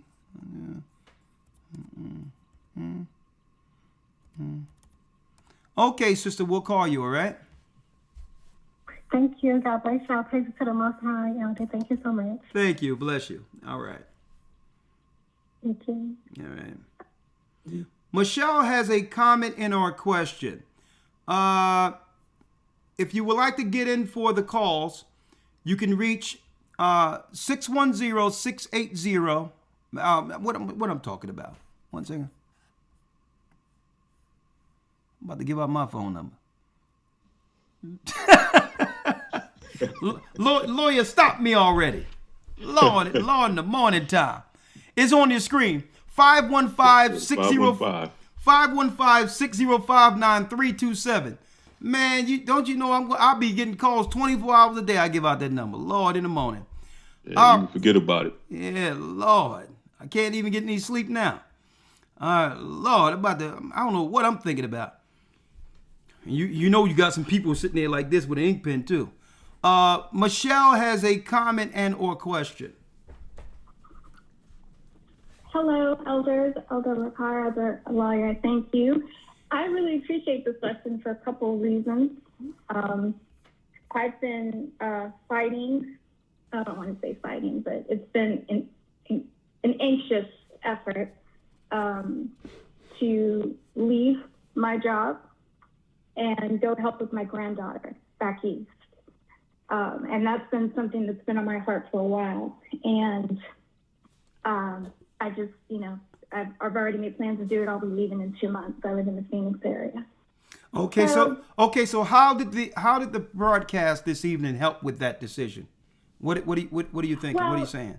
I guess this is my thing. So in terms of me personally, the reason it helped me is because I think if I heard this broadcast 3 months ago, 4 months ago, I would have been triggered with anxiety not to make the decision, because I have been fighting this decision for a while.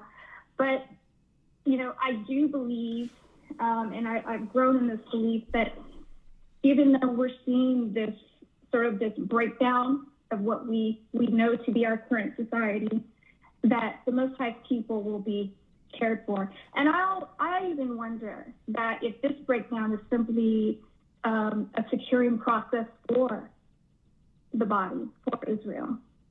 So while everyone else is sort of going through this panic situation, right, and they're having that instability, that we will still have our needs met in jobs and in whatever it is that we need. What type of work you do? I think there is a shifting. That it is. What type of work you do? I'm in fintech. I'm in development. So okay, it's lucrative, but where I'm going, it's not really something that's not general to that area. I've been doing it for about 8 years, and I've built up in it. I was a young widow, so I've had to really do things on my own for myself, for my boys. Sorry to hear that. Put them through school. Yeah, well, I think, again, the Most High has kept me. And this situation is not going to be any different for me. So I guess more than anything, I just wanted to encourage everyone. Well, Michelle, how old are your boys? My boys are 35 and 27. Oh, okay, well, they men now.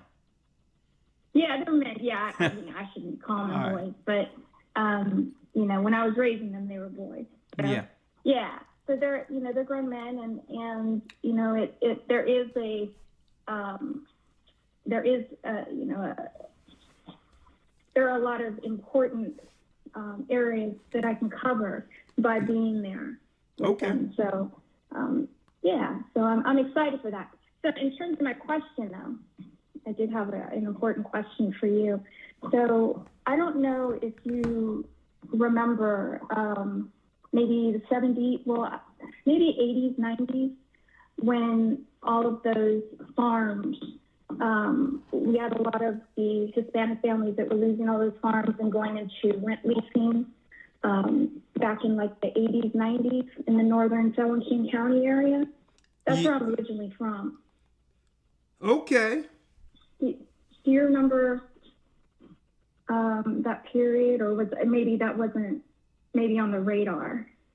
Oh yeah, I think I do recall that. Okay, so my mother brought that back to mind because, of course, she lived through all that, right? I was too young to really know anything about it, but she brought that back to mind to me, and that kind of it reinforced my thinking that this really is a shift. I think we're going to see people going back into picking up where they may have lost ground and start to build back, but more so just people in the body. So there again, I just want to encourage everyone. It does feel a little unstable under our feet, but that's only just because this is not something we're used to. Exactly. So we're seeing this for the first time. Exactly. Yeah. It's a transition, and usually, it's a transition. I mean, we're creatures of habit, and sometimes we're afraid of change, and that's where the anxiety comes in at, right? But hey, we're gonna have to exercise faith. That's what faith is. It is. And wouldn't it be good for our people to be able to get those, even if we just started with land leases and get those farms? They would break those up into 4 quarters, the families. Yeah. The families would work those quarters. Every member of the family would work their quarter. That's how they maintained that land and bought the land back. Okay. So, wouldn't it be good if Judah could do something similar? Well, sister, we're going to have those discussions. Just hold tight. Yeah. All right. Thank you. We're going to have those discussions. All right. You all have a good night. All right. Thank you. Shalom. Shalom. Hey, we're going to have to do us a nice community in different parts of the earth, depending on where where the largest populations of our churches are. We're going to need to make sure that we could feed our people. We're going to have to make sure that we can house our people. And we're going to need schools for our children. All right. And I've been hesitating for a while with it, but yeah, it has to happen. We got to do it. Tali has a question. Yes. Can you hear me? Yes. Is it me or these phones aren't acting right? It's like there's a delay between the phone and the screen. Me anyway. In any case, I wanted to. I called the show before. My name is Alicia. And you asked All right, me it's just something ain't happened. Something ain't working right here. It seems like every call, there's some like disturbance. Do you have me playing in the background? Yeah, the keys go so. No, sister, let me place you on hold because something's going on here. Hold on, let me call you back. Hold on. I think they're messing with Blog Talk is a mess. Hold on. I'm gonna call in through another source here.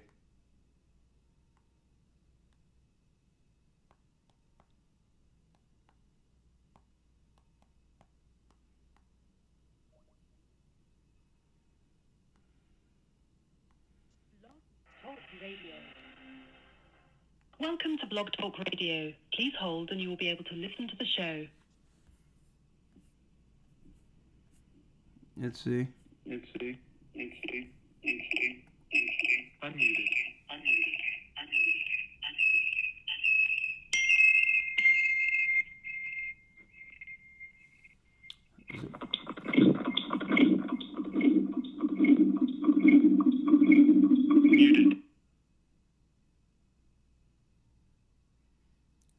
This is horrible.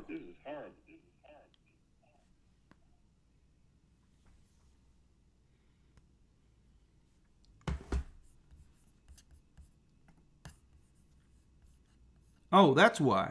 Muted. All right, let me try it again now.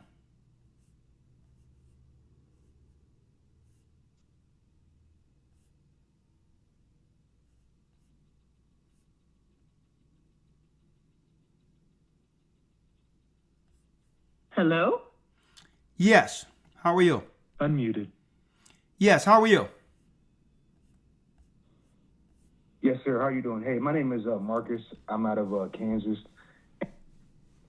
Yes, talk to me, Marcus.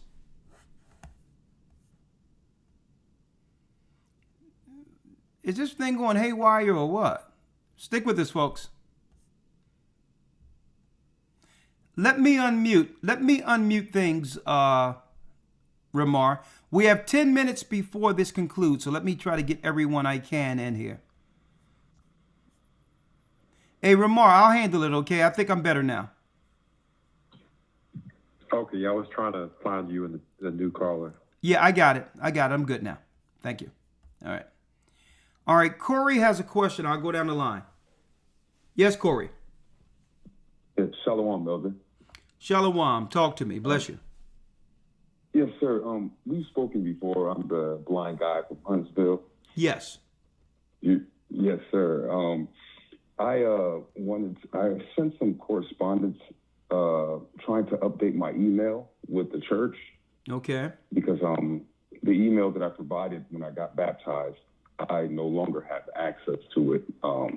Since my eyes got worse, I haven't been able to log in and all that type of jazz. So I have a new email, and I was wondering how I could update that with you guys. Okay, just I'm gonna put your phone number down, Corey, and we'll call you. Okay. Okay. Thank you. All right. 1 second. Let me write it down. How you doing? It's good to hear from you. Yes, sir. I'm doing pretty good. How about yourself? I'm doing well. 1 second. I'll write this down, and I'll make sure we call you tomorrow. And you can be reached at this phone number, correct? Yes, sir. Yes, sir. And one more thing, I wanted to thank you guys for putting out that book, The 1 Minute Cure by Madison Cavanaugh. Yeah. It's actually helped some people in my family and some others as a byproduct. So I really appreciate it. The 1 Minute Cure. It's a godsend, literally. The 1 Minute Cure. And I'm going to be sending a few of those out during the academy. So thank you, my brother. I'll reach out to you tomorrow, all right? Yes, sir. Thank you. All right, bless Shalom. you. Shalom. Sister Barbara has a question. Hello? Hello? Yes, how you doing, Barbara? You driving? No, I'm sitting in the passenger seat. My husband's driving. So I am currently in Houston, Texas, and I am trying to find the church that can tell me and my husband to get baptized. And I've been sending emails, trying to reach out through Instagram and all, just to try to find the church so I can get somewhere. And I haven't been able to find the church. So if there's a way that you guys can point us in the right direction, I'll be glad and appreciative of it. Okay, you're in Houston, right? Yes, I'm in Houston, Texas. Okay, let me see. Your name is Barbara. So you and your husband want to join the Houston church? Yes. We were in Chicago with my mom. My mom is a member of the church, Sister Helen Gaines.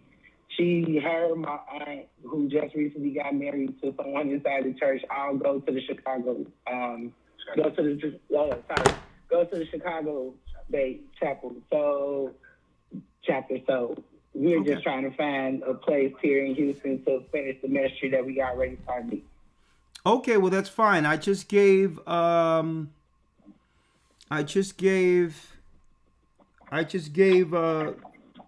Elder REI your number. He'll call you, all right? Okay, thank you so very much. All right. I just texted him his number. He just responded. He'll call you in no time. Okay, thank you so much. Shalom. Shalom. I think REI sent me something. This is who? This is Shannon Sharp. What about him? Okay. In the breadwinner in a relationship? I'm not the breadwinner in the relationship. You mean any man I'm with? Yeah. I'm not the breadwinner in the relationship. But would you be okay if you were? I'm not. There's no man I know from you or he got a regular job. He work at a warehouse. He is the head of the household. He is the breadwinner. I will chip in as he see fit because he's the head. Now, this is the way I was raised. A lot of women not going to agree. That's a good woman. You know what? I'm going to have to review that. Okay. Thank you, Aria. I'm going to have to review that this Friday.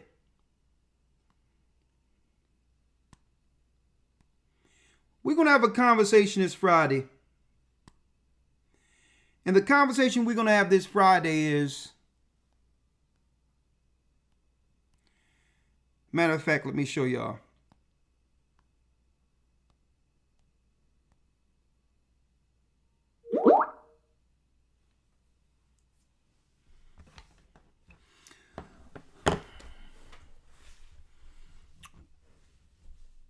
Not an argument or a debate, just an open conversation. What is it that women, let me put it this way. What is it that if women could tell men, if women can tell men anything to make them understand something that they feel men don't? What is it that women think that men should understand? Right? Why can't we meet? Why isn't there a consensus to actually agree with one another? If there's something men are missing that women are saying, have been talking about, yet men have been ignoring. And then we're going to go the other way around. If men can speak candidly, this is what sisters is missing. Okay? A man is telling a woman, I wish y'all would understand this and take it in. And we're going to do that from either side. What is it that women are missing when it comes to men and vice versa? I'm going to have that conversation, which will lead into a lesson we're going to do in the academy, because I need some conversation pieces to use as a content in the academy with men and women. So just an open conversation. Sisters, if you can have a conversation on what men just don't understand when it comes to you, that y'all been trying to say for years, but it seems like men aren't getting it. What is that? So that men can just listen. And then we're going to do it the other way around. So that women, sisters, can just listen. And see if there's some place that we can come to a consensus. We're going to do that this Friday on Patreon. That's going to be it's going to be some fun. It's going to be nice. It's just a conversation. No pointing the fingers, no blaming, just an open dialogue. And I'm going to use a different stream platform where we can have more people on the page at the same time talking to one another. So probably use StreamYard or something like that. But we're going to have that conversation Friday. I think I think it will create a whole new dynamic with the ministry to have these open conversations. So, all right. What is it we don't understand about each other? Why aren't we hearing one another? It's going to be good. Right? 720 area code.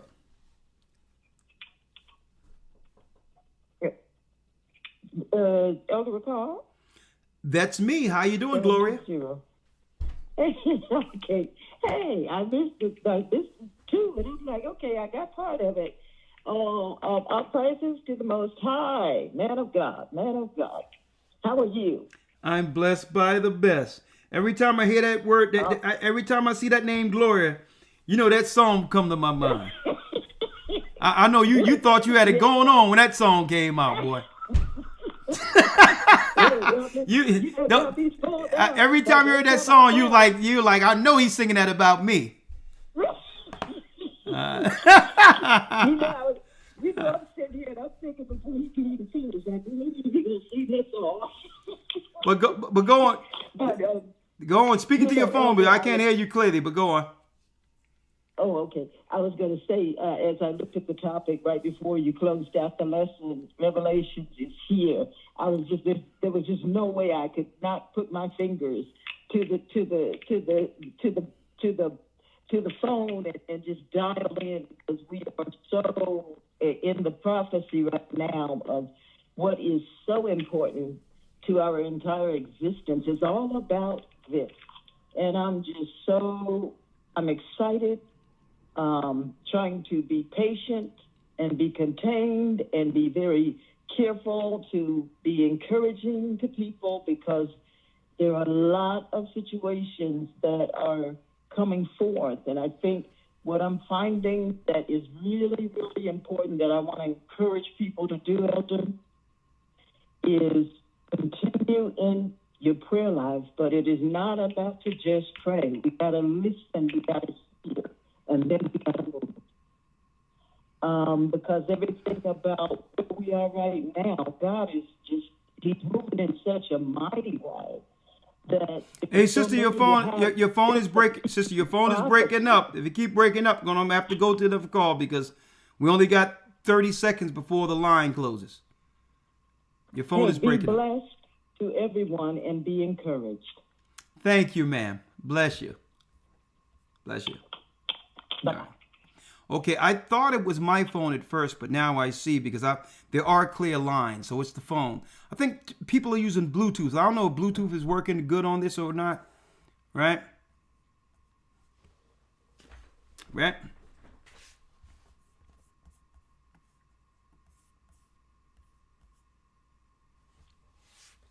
And we're gonna I'm gonna write this down.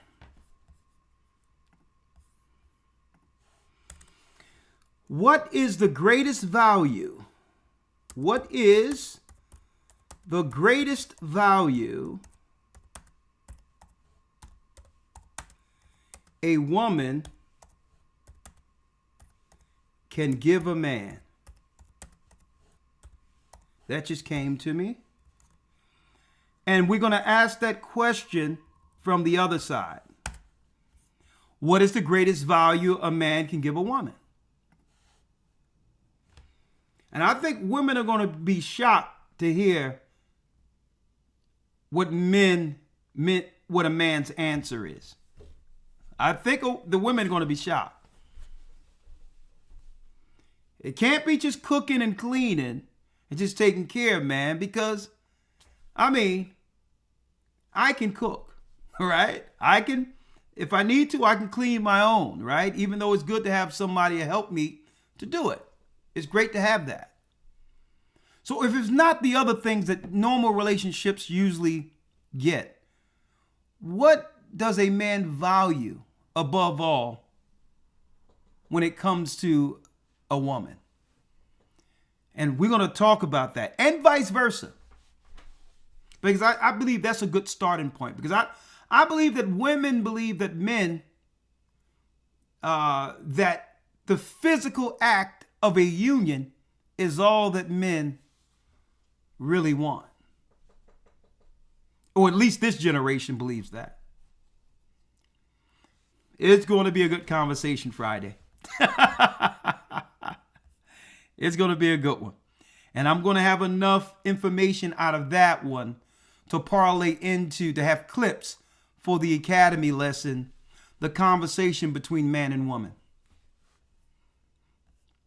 All right. Someone says complete submission. Well, you would have to quantify what that is. Because I don't believe that's the greatest value a woman can give a man. Submission comes with it. A man that has a purpose and is doing what he's supposed to do, right? I mean, he shouldn't have no issues with submissiveness. Well, he shouldn't. But what I'm hearing right now, and even people who do everything, provide, take care of things, a woman don't have to worry about nothing. And I'm talking about rich men out there, men in the world that have everything. They still having the same struggle as a poor guy would who can't provide as much. So there must be something else going on. So I'll talk about that Friday. Cedric, how are you? Blessed by the best, and his name is Ahia. All right. Blessings and honors to the elder. Bless you. I'm from the San Antonio body. Can you hear me clear? I can hear you, but I don't know. It seems like every other call it comes in where it's like some disruption. Do you have Bluetooth or no? No, so I'm directly on my phone. It's raining here, so that's probably interfering with my phone as well. Oh, it could be Blog Talk. Blog Talk is on its last leg. I mean, so it could be Blog Talk, but I'll try to make it out. Talk to me. Okay. Real quick, I'm not going to take up too much of your time. On the Trump signings with these nonprofits, right? Yeah. They're focusing on a lot of the surface ones, right? But I've been looking at these documentaries and stuff on it. There's one that I've not heard mentioned. What's that? 501c3. Yep. Now, yeah, those are nonprofits, right? If I'm not wrong. Yeah, 501c3 are nonprofits. That's true. Exactly. So see, but what? Big, like most I said. See, but what he's going to do is he going to cut off some of these grants because they're not religious based. They're community based, but they're really siphoning into non-community scenarios such as LGBTQ that has nothing to do with our community as a whole. So he's going back. He's trying to go back to the simple nonprofits that serviced the communities without all this activism stuff included. Right? Okay. Right? Because nonprofits was once religious and community based that served our community. Recreation centers, after school programs and things like that. But when Obama came in, he seen all that money sitting there. He turned it into an LGBTQ thing. And now the money is being used for activism and all this other stuff, gender studies and all this other stuff in our programs that's counter family, that's contrary to family, contrary to the belief in God. So that's why he want to cut out the nonprofits going there, because they're not serving the community. Okay, they're actually using the finances to war against those who believe in the Bible, to war against nuclear family. So that's what he's trying to do. He's seeking to say, you know what? All this because people are just creating nonprofits just to create them. but yet the community is being ran in the ground. So where's the money going to? It's not helping the community. So what he said, he was talking about just placing a magnifying glass on the programs to see whether or not it's serving these activists and or the community. Right? Oh, okay. So that's what, but I mean, we, like the church, we don't do 501c3.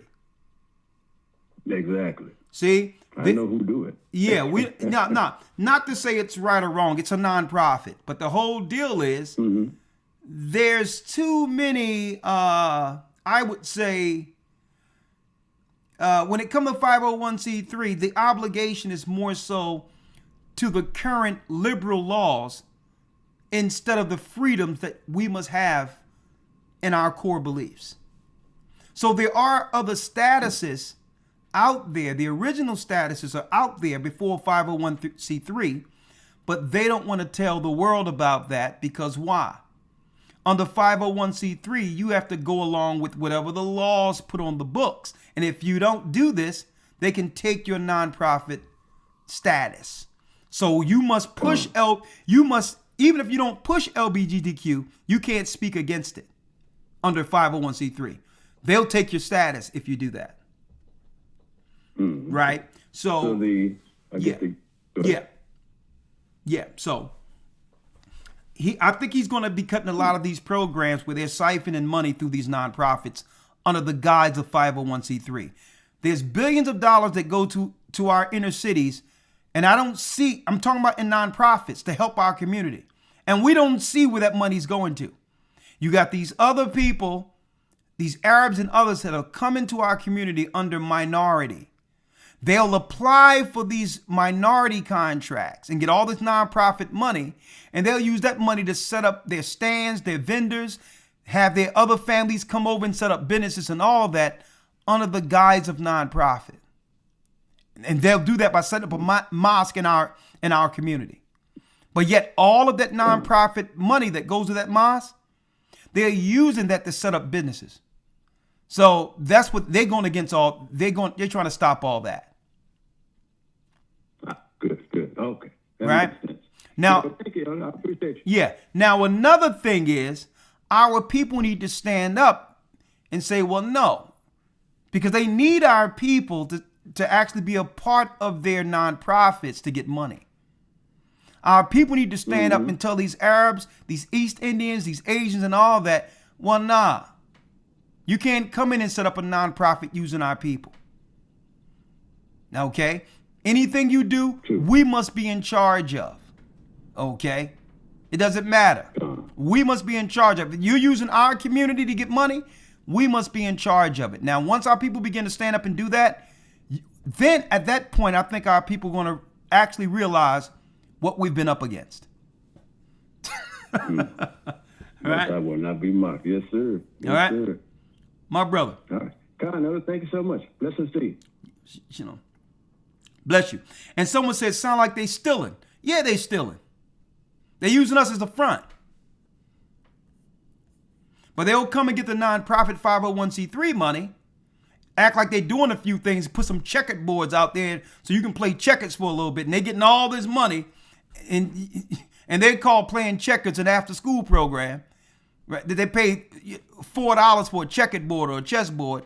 They're getting all this money in the communities, and now they're sitting back for their people at home to set up businesses right up under us.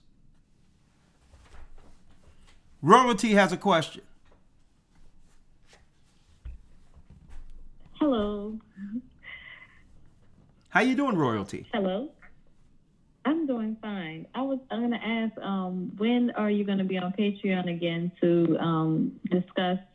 I called in the other day about knowing that my spouse had taken the vaccine. Yeah, I was waiting for you Friday. When I realized that it was too late. Okay, I'll be on Patreon around 1 p.m. Friday, Eastern.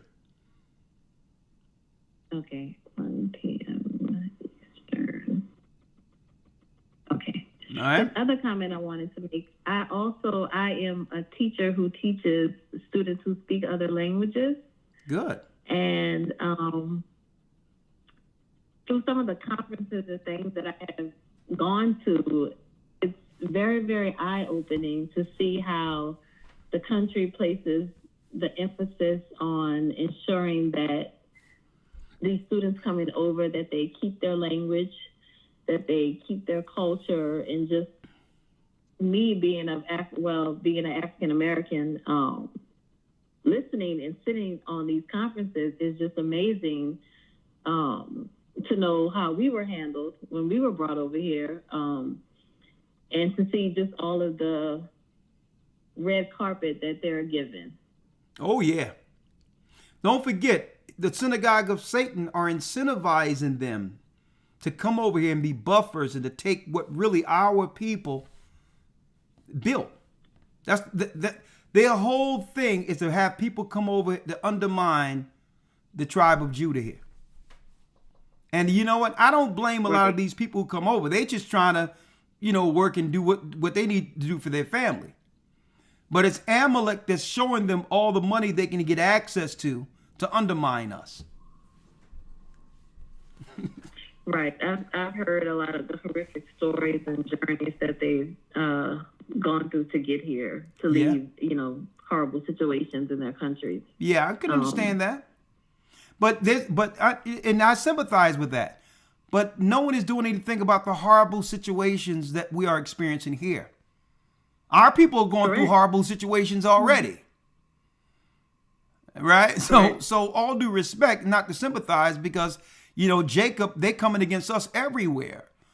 But I would think that they would want to address the people that are suffering right here first. What about you? Yes.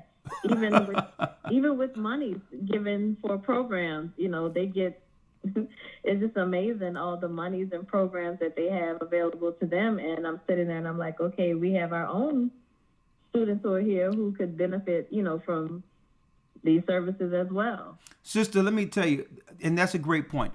There was so much recreation when I was coming up. I'm talking about talent shows. There was sisters had home economics, and you used to see sisters walking with the books on their head so they can keep their postures together, and their posture. I mean, there were decorum classes and etiquette classes for sisters, after school programs, basketball, POW, sports. We had the chess club where you can go to the church up the street and then you can be there, putting together model cars and model planes and doing puzzles. And I mean, I'm talking about, this was before daycare centers. Okay.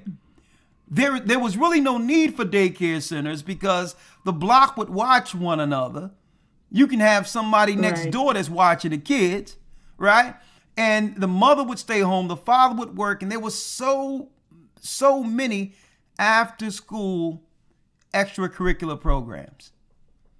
I mean, we would have talent shows. We go get trophies and we would challenge each other. We would have dance offs and all that. It was, man. Now, look, you're talking about billions of dollars going into our community for the children, and our children aren't seeing none of it. And they haven't put two and two together. Obama's came in here. He come from someplace else. No telling where he comes from. He comes out of nowhere. And now they take all the money that would usually help our people in Chicago and all these others and siphon it into the LGBTQ IA, whatever you want to call it, whatever letters you want, community. And now look at it. Our people don't have nothing to do. Our children have nothing to do but mischief after school now.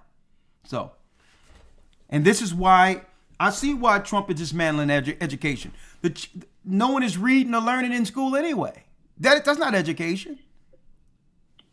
But I digress. My son is in the 3rd grade, and he started pre-K during COVID, so his pre-K experience was online. He has not had a textbook since he has been in school. Who, your son? Yes. So what you gonna do about that? And I'm an educator, so I give him, he gets whatever he needs. But the other kids, it's like, it's so depressing. Like, I went to a PTA meeting and I'm talking to a parent and I'm saying, how do you feel about your child bringing home, a black and white worksheet, about science? And the world is not in black and white. And the parent was like, well, I just give my child colors to color it. I was like, you know what, I'm done. Like, why am I here? These parents are not on the same page as I am. And then the next topic of the PTA was about a Princess and the Frog dance. I'm like, I'm here trying to fight for the children to get actual things that they need to learn to advance activities and things like this. And y'all are in PTA talking about Princess and Frog dance. Now listen, it's over. It's like, it's very frustrating for me. My mom was an educator, so I grew up in education. Yeah. I went to school to be an educator, and the whole education system has just done a complete 360. They're hiring people who are not professionals to teach. So it's like you're getting what you pay for. I don't know if he was in the academy, but Chapat came with a story. Like in New Jersey, the teachers don't even have to know how to read and write to become teachers. It's like, so what are you there for? So it's over. I was just gonna say, in where I am, teachers don't even have to be working on certification in order to teach. And the bad part about it, you're not supposed to talk about salary, but I'm pretty sure that they might be making as much as I'm making with a master's degree and 15 years experience. Well, sister, we're going to talk about our own school, so just hold tight. All right? Right. Yeah, okay. Okay, thank you, sister. Bless you. Thank you. It's time for us to stand up. It's time for us to bring it. I've been holding back for a while, but we need our own schools. Kayem?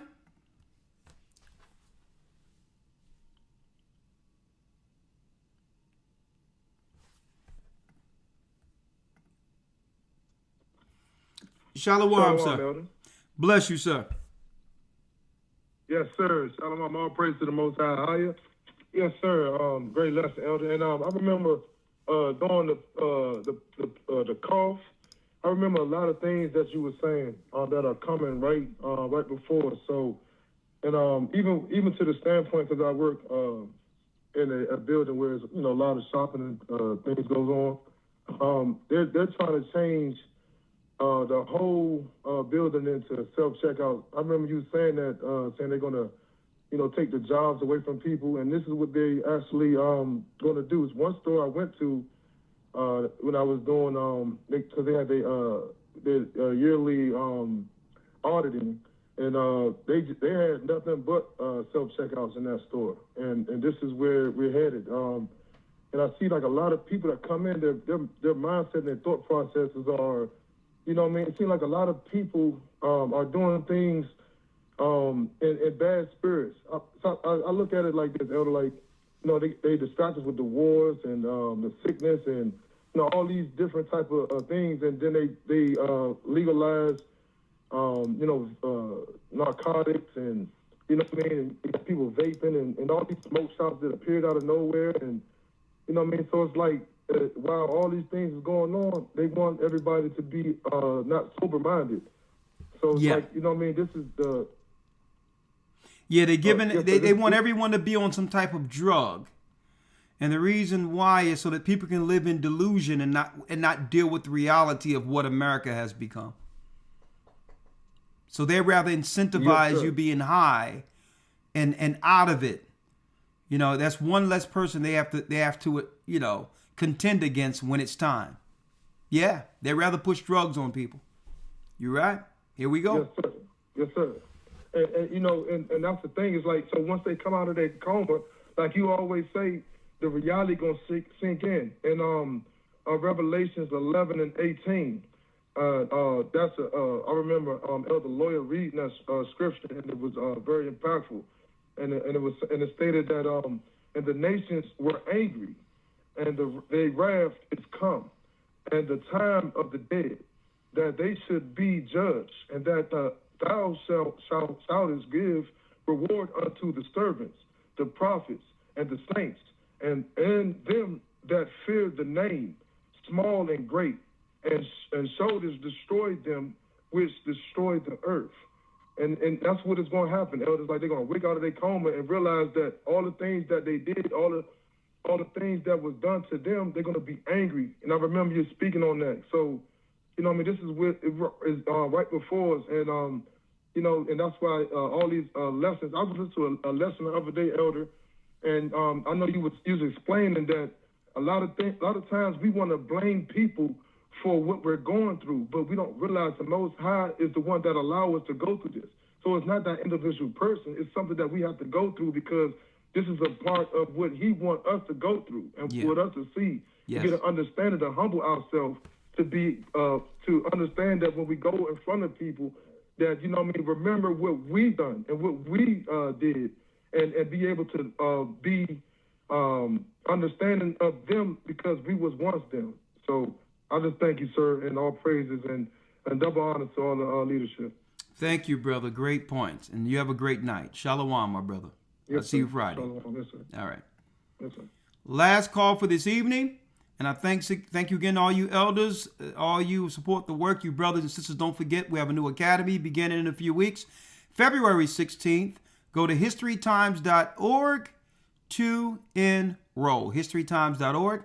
If you would like to support the work on Cash App, go to $GOCC report. That's GOCC report. Or go to gatheringofchrist.org. Hit donate, and I'm sure one of those options there to help support the work you'll have so that the ministry can go forth. When this doctrine is taught throughout the four corners of the earth, the Bible says the end shall come. Go to gatheringofchrist.org, historytimes.org. All right. Last call for this evening, 918. Yes, sir. How you doing, Elder? I'm blessed by the best, and his name is Ahia. Your name? My name is Marcus. I'm from Kansas. Now I'm living over here in Oklahoma, and I am honored to be in this call this evening. Thank you. I'm honored to speak with you. The floor is yours. Now I'd like to say I'm speaking on the issue with women and men within Israel. I have something to say. Throughout this call, I've written this down throughout this call while you've been talking. Okay. I'm a bit nervous. I'm excited. And by the way, I'd like to say I've met Elder Lawyer in public one time. I'm a former truck driver. I was truck driving through Philadelphia. I was at the mall, and it had to be God because the store I was looking to go into had closed for a matter of 5 minutes. I sat outside the store for 5 minutes, and look who walked by was Elder Lawyer. And he gave me his phone number, but I had lost it. It's a real shame how that happened. Ain't that something? You know, it was a blessing to be. I want to say that our culture has divided our good women from good men. This is, by the way, that our women are loyal to the culture of our people, even if it is a culture that honors wicked men instead of righteous men. When time has passed, our wicked men have fallen due to their ways, and the righteous men have moved on. Ultimately, the prime of a woman in her youth is what is held in the most highest regard by men, and that is the highlight of her life. If we lose that as men, if we don't get that from her, then what greatness from her is left for us? Because that's truly what matters the most to us. The greatest value of a woman is her youth and her virginity. Everything else pales in comparison. The greatest hope for our women right now, I believe, is to do nothing, which truly has been the answer for Israel across gender lines. When women do nothing, God and man have space to work on her behalf. If she is unable to do that, maybe due to scorn from the men, then that is an obvious symptom of a woman who has lost her youth and virginity. Similar to a man who might lack faith, he or she is useless to men and the Almighty. Well, I tell you what, that's a good place to start this Friday. I hope you call in, but you hit it right on. Very rare do I hear when men ask women, well, what is your value to a man, to a man's life and legacy? You rarely hear at any time a woman would say, my chastity. The fact that I can give a man, something that I've never given another man. And I like to say this. I'm saying it doesn't, listen, and it doesn't make a woman less than, right? I'm just saying that is the greatest value that we need to get back to.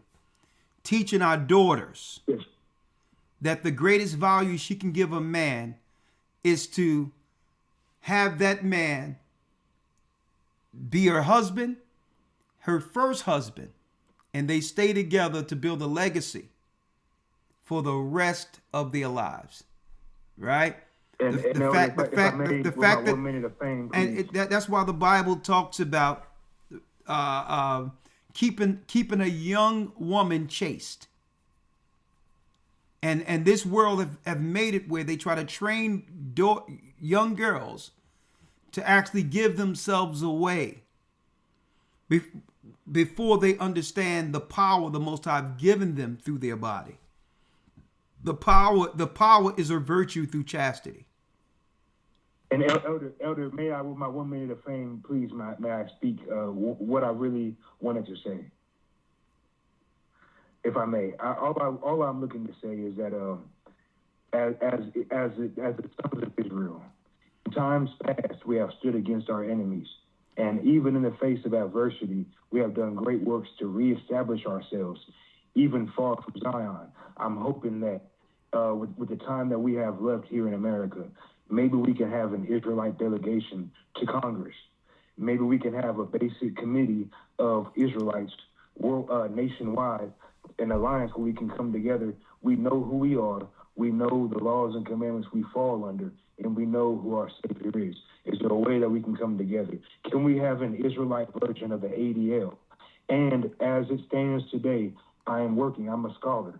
I'm working right now to write down and track Hebrew history after the fall of Israel. I'm working on creating a book of annals to establish ourselves so we know what has happened to us and how we got here and the great things that we have done in these last couple of thousand years.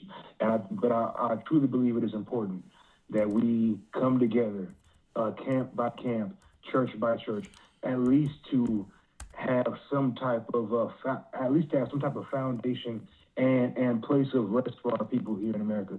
We can truly come together, even in the weakest of terms, to say, hey, we can at least establish, say, do this for our people or that for our people, or have a delegation to Congress to try to speak on our behalf. We've done it in the past. Why not do it now? Well, brother, I'm not the man to do it. I'm not the man to do it, but it can be done, and it should be done. It needs to be done. Brother, we need to speak. All right, can I speak? Yes, sir. And I'm not shunning that. What I'm saying is, I know you mean well, right? I was presented with something like that, in 2001? Someone presented that to me. Right? It was called an Israelite Alliance, and the guy talked about it, and he laid it out almost exactly how you just did. Let me ask you this. How old are you? I'm 26. Okay. Let me have your name. My name is Marcus. I am in Tulsa, Oklahoma. I really don't like being online. No. I'm just asking. Listen, I'm just asking you your name. Your name is Marcus. Yes, sir. Okay. Let me tell you something, young man. You mean well. But I don't think you know what you're up against. I wouldn't have any problem with it. But the men you talking about aligning together with, you don't know these men. I do. And I'm going to tell you this. Pride won't allow that to happen, because I wouldn't care. As long as we have a mutual understanding of what we can... Elder, brother, I need you to listen. Need you to listen. Yes, sir. Listen, scholar. I wouldn't mind doing that, because as long as our people are getting fed and they're receiving what the Most High have them receive, I would be open to anything that would have us come together for that conversation. But there'll be more time. And Elder, I want to say, brother, you're young. Because the Bible says, you notice when you speak, I don't say anything. The Bible says don't interrupt the man in his speech. Now, I'll be quiet. No, go ahead. I'll let you go. all I want to say is that even during the time of Josephus, before the fall of Jerusalem, we had 4 different sects. We had the Pharisees, we had the Sadducees, we had another sect, and then we had the Zealots. And even then, during this time, we couldn't get ourselves together for a fight. We were too busy debating and arguing amongst each other. And truly, if we could have come together on better terms, even in that time, maybe there might have been a chance we could put up a better fight. Maybe if we were more unified. We know that the men of Israel who fought in that war were rebels, were pretty much were a makeshift force. We didn't have a standing army at that time, but maybe we could have, even under Roman rule. What I'm saying is that, not to say that we are trying to be zealous of today, but by the fact that even we today, with all the technology and money that we have and influence here in America, we can surely put ourselves together. And even those of other camps who might be very prideful in their actions, let me tell you this. Surely they cannot say that Israel is not a nation made up of people who have come together. Listen to me, and young surely man. They cannot say that their camp is more important than the rest of our nation. Brother, no one is saying about any camp being more important. You're getting something. I didn't say any of that. I don't think you're listening. You say you're 26 years old. What year were you born? 98. 98. So you were 3 years old when someone came to me about this.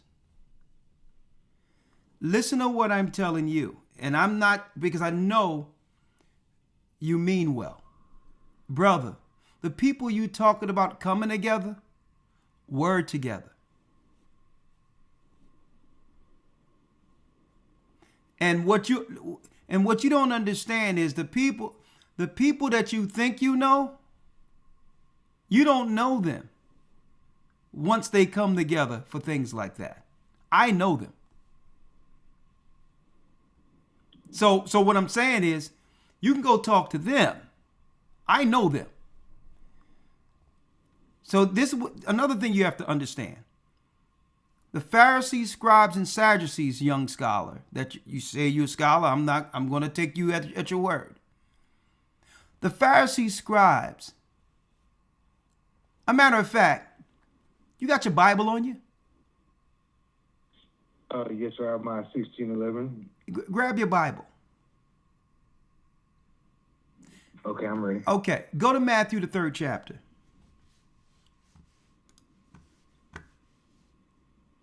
Let me know when you're there. I'm here. Okay.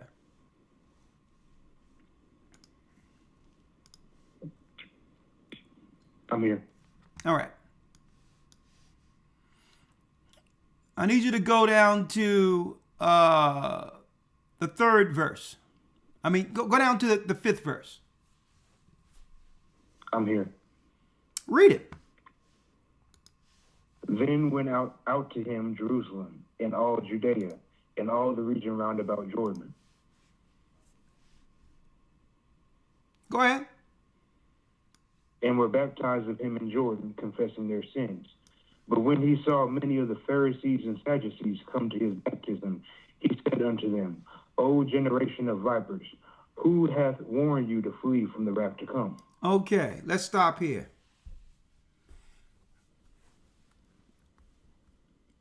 John was the son of Zechariah, young scholar, a priest. He called the Pharisees and Sadducees what? Vipers. Right? Yes, sir. Who have warned you to flee from the wrath to come? Why didn't John set up an alliance of Israelites with the Pharisees and Sadducees? I'm not sure. Because you can't cast your pearl before a swine, young scholar, lest you be rent under feet. You're not old enough to know who these men are. If they don't accept the baptism of Christ, and if you don't know these men and I do, if they reject the baptism of Christ, they can only destroy from the inside. Two cannot walk together lest they be agreed, young scholar. So while you mean well, you don't realize the men you trying to get together. Because just like John the Baptist, some of these men will have your head on a plate. So what you need to do is be at that same place where these Pharisees and Sadducees were when they seen the baptism and had an opportunity to go into the water. Once they agree to confess their sins and go into the water, on the other side is the alliance. Christ's alliance. There is no delegation that we can put together to go before Congress together because they're not together. You got to be under Christ first. And even if we're under Christ, Christ has a government separate from any delegation we can bring the vipers you call Congress. So you mean well, but guess what? You will exhaust yourself to the point of frustration. And once you do that, young man, don't get mad at me because I told you that your particular, and I've told many people before, your particular outlook on what you want to do is futile. Because if anyone could have brought everyone together, Pharisees, scribes, and everyone, it would have been Christ. And you know what the Pharisees and scribes, you know what they did to Christ? They crucified him.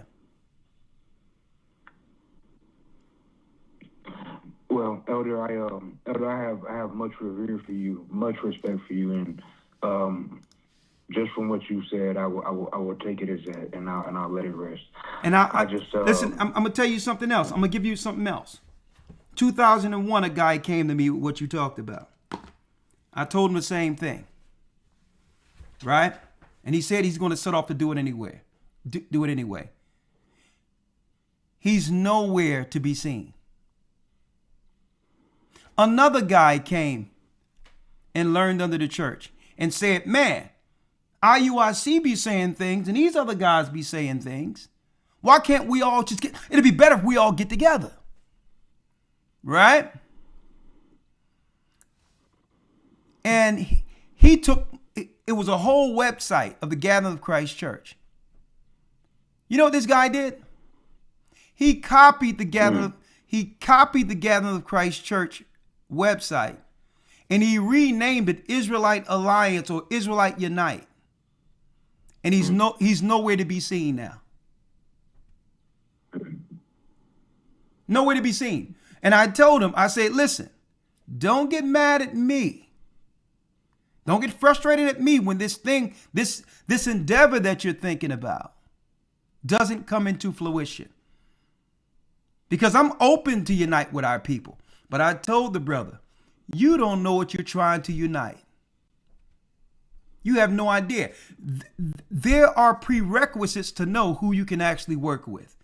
And Christ set that standard with John when he had that water there and said, you must repent and accept the baptism just like everyone else who have sinned and who will be received with Christ's covenant. And that's the prerequisite. The alliance is them baptizing and humbling themselves to Christ's baptism. Right? Now, another thing. The transfiguration, young scholar. When Peter and the disciples were shown the transfiguration before Christ's death, before he had to go to Jerusalem, it was shown Moses, Elijah, and Christ. All three of them there. Revered men that were respected by every faction of Israel, be it Pharisees, scribe, or even those who believed in Christ. And the disciples, young scholar, said, hey, this is great. Why don't we build 3 tabernacles so we can unite Israel? Because some people don't believe in Christ. Some people only believe in Moses. And some people just revere Elijah. But if we bring all of these leaders together, then there won't be no disparity because at least everyone will have a part and believe God above all prophets. And the Most High voice came down and said, listen, there will be no tabernacle but for my son. Okay? This is my son in whom I'm well pleased. Not Moses, not Elijah. So if they don't believe in my son, why should I break it up where they can believe on anything they want just because they're Israel when they're really divided? So, young scholar, you mean well, but don't waste your time. I was a young scholar your age also, but I understood there was things I didn't know. Learn, young man. Elder, I've been watching you for years now. Truly, I've not belonged to any of your churches throughout the land. There was one in Kansas City. I used to live there, but I did not attend. But I've been watching you for years now, and I just want to say that I am thankful that men like you exist, that men, that the people in your church exist, and that I am here being one of these people. I'm glad to be part of Israel. It's a blessing. It's been a hard life, but it's been a blessing. At least I can say that for me, and I hope everyone that is born like me feels the same. But thank you, sir. I will rest my case on this matter. Well, brother, listen. The answers I've been given. Brother, I feel you do in your heart that you believe the Most High is guiding you to do. I'm just trying to give you a shortcut. Okay? I mean, if you need to chronologize things and make an annal and all those things, I don't see anything wrong with that, personally doing that. I think it's a valiant effort.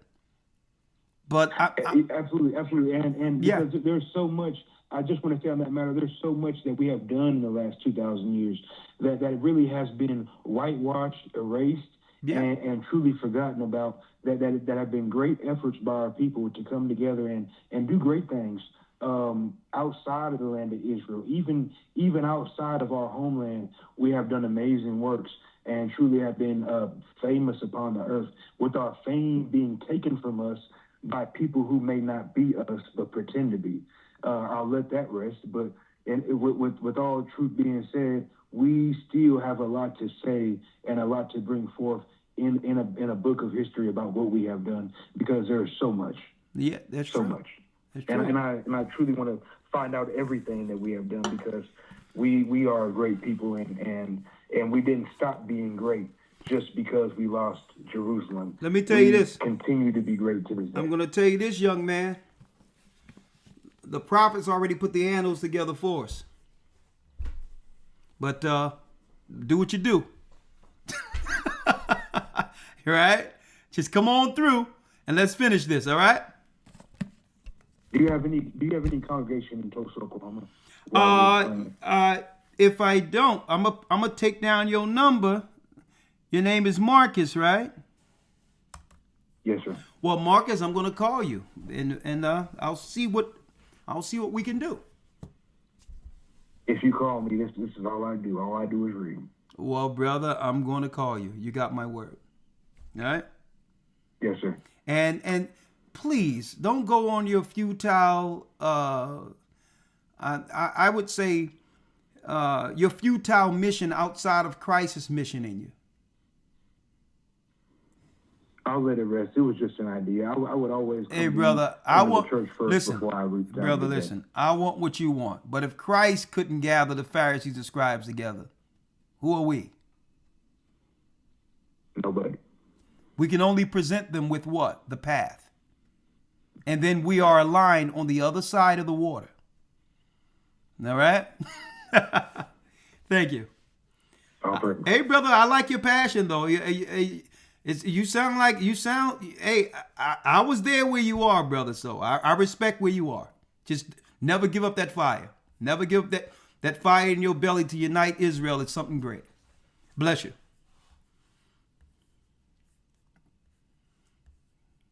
All right. Thank you, Elder. Oh, some great conversations tonight. Yeah, we are in Revelations, aren't we? Elder Lawyer, how you doing, Elder?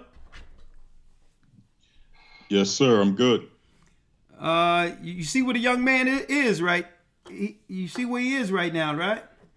I see. I understood. I was like him. Thank you for using Blog Talk Radio. I'll tell you that. Next thing you know, I had a bunch of guys running around in red, surrounding me.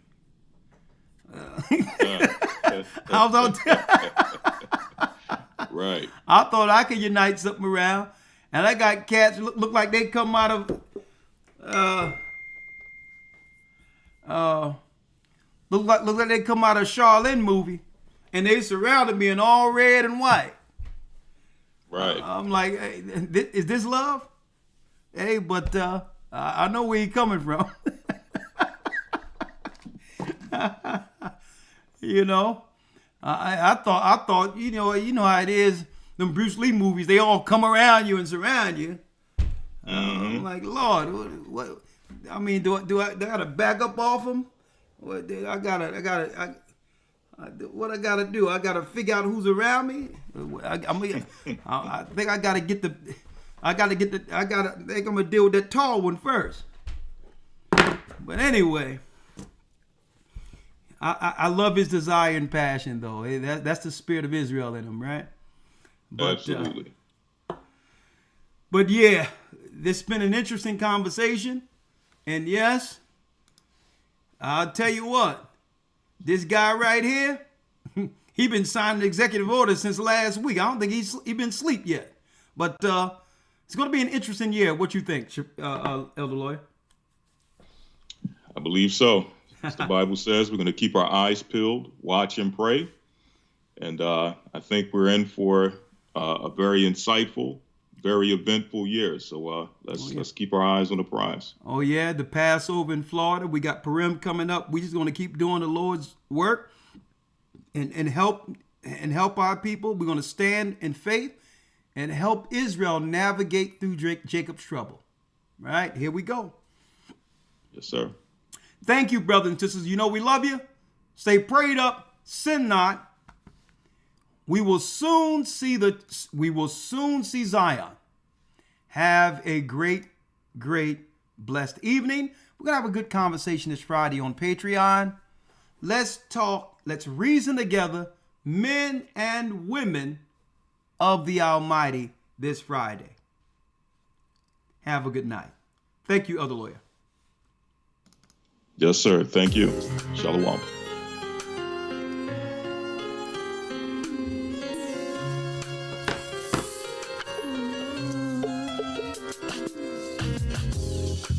The East is where we're from. The 12 tribes of Israel. In 721 BC, the Assyrian king, he took us down, we fell. With the great escape we went through the Euphrates. The Lord held the water still. To a land where no mankind dwelt, we went. The 12 tribes of Israel. So we be Manasseh, the Cubans, Ephraim from Puerto Rico, and Valley from the Isles of Hawaii. The Lord is calling back Israel. Zebulon from Panama, the North American Indians, Simeon, the Dominicans, our highest gathering Israel.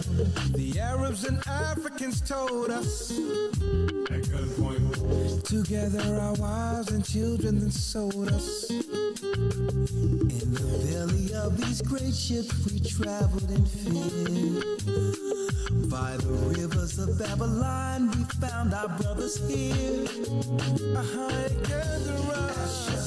in Colombia, Reuben from Australia, Issachar, the Mexicans, our highest gathering Israel. The Negroes, Benjamin, the West Indians, Levi, the Haitians, our highest gathering Israel.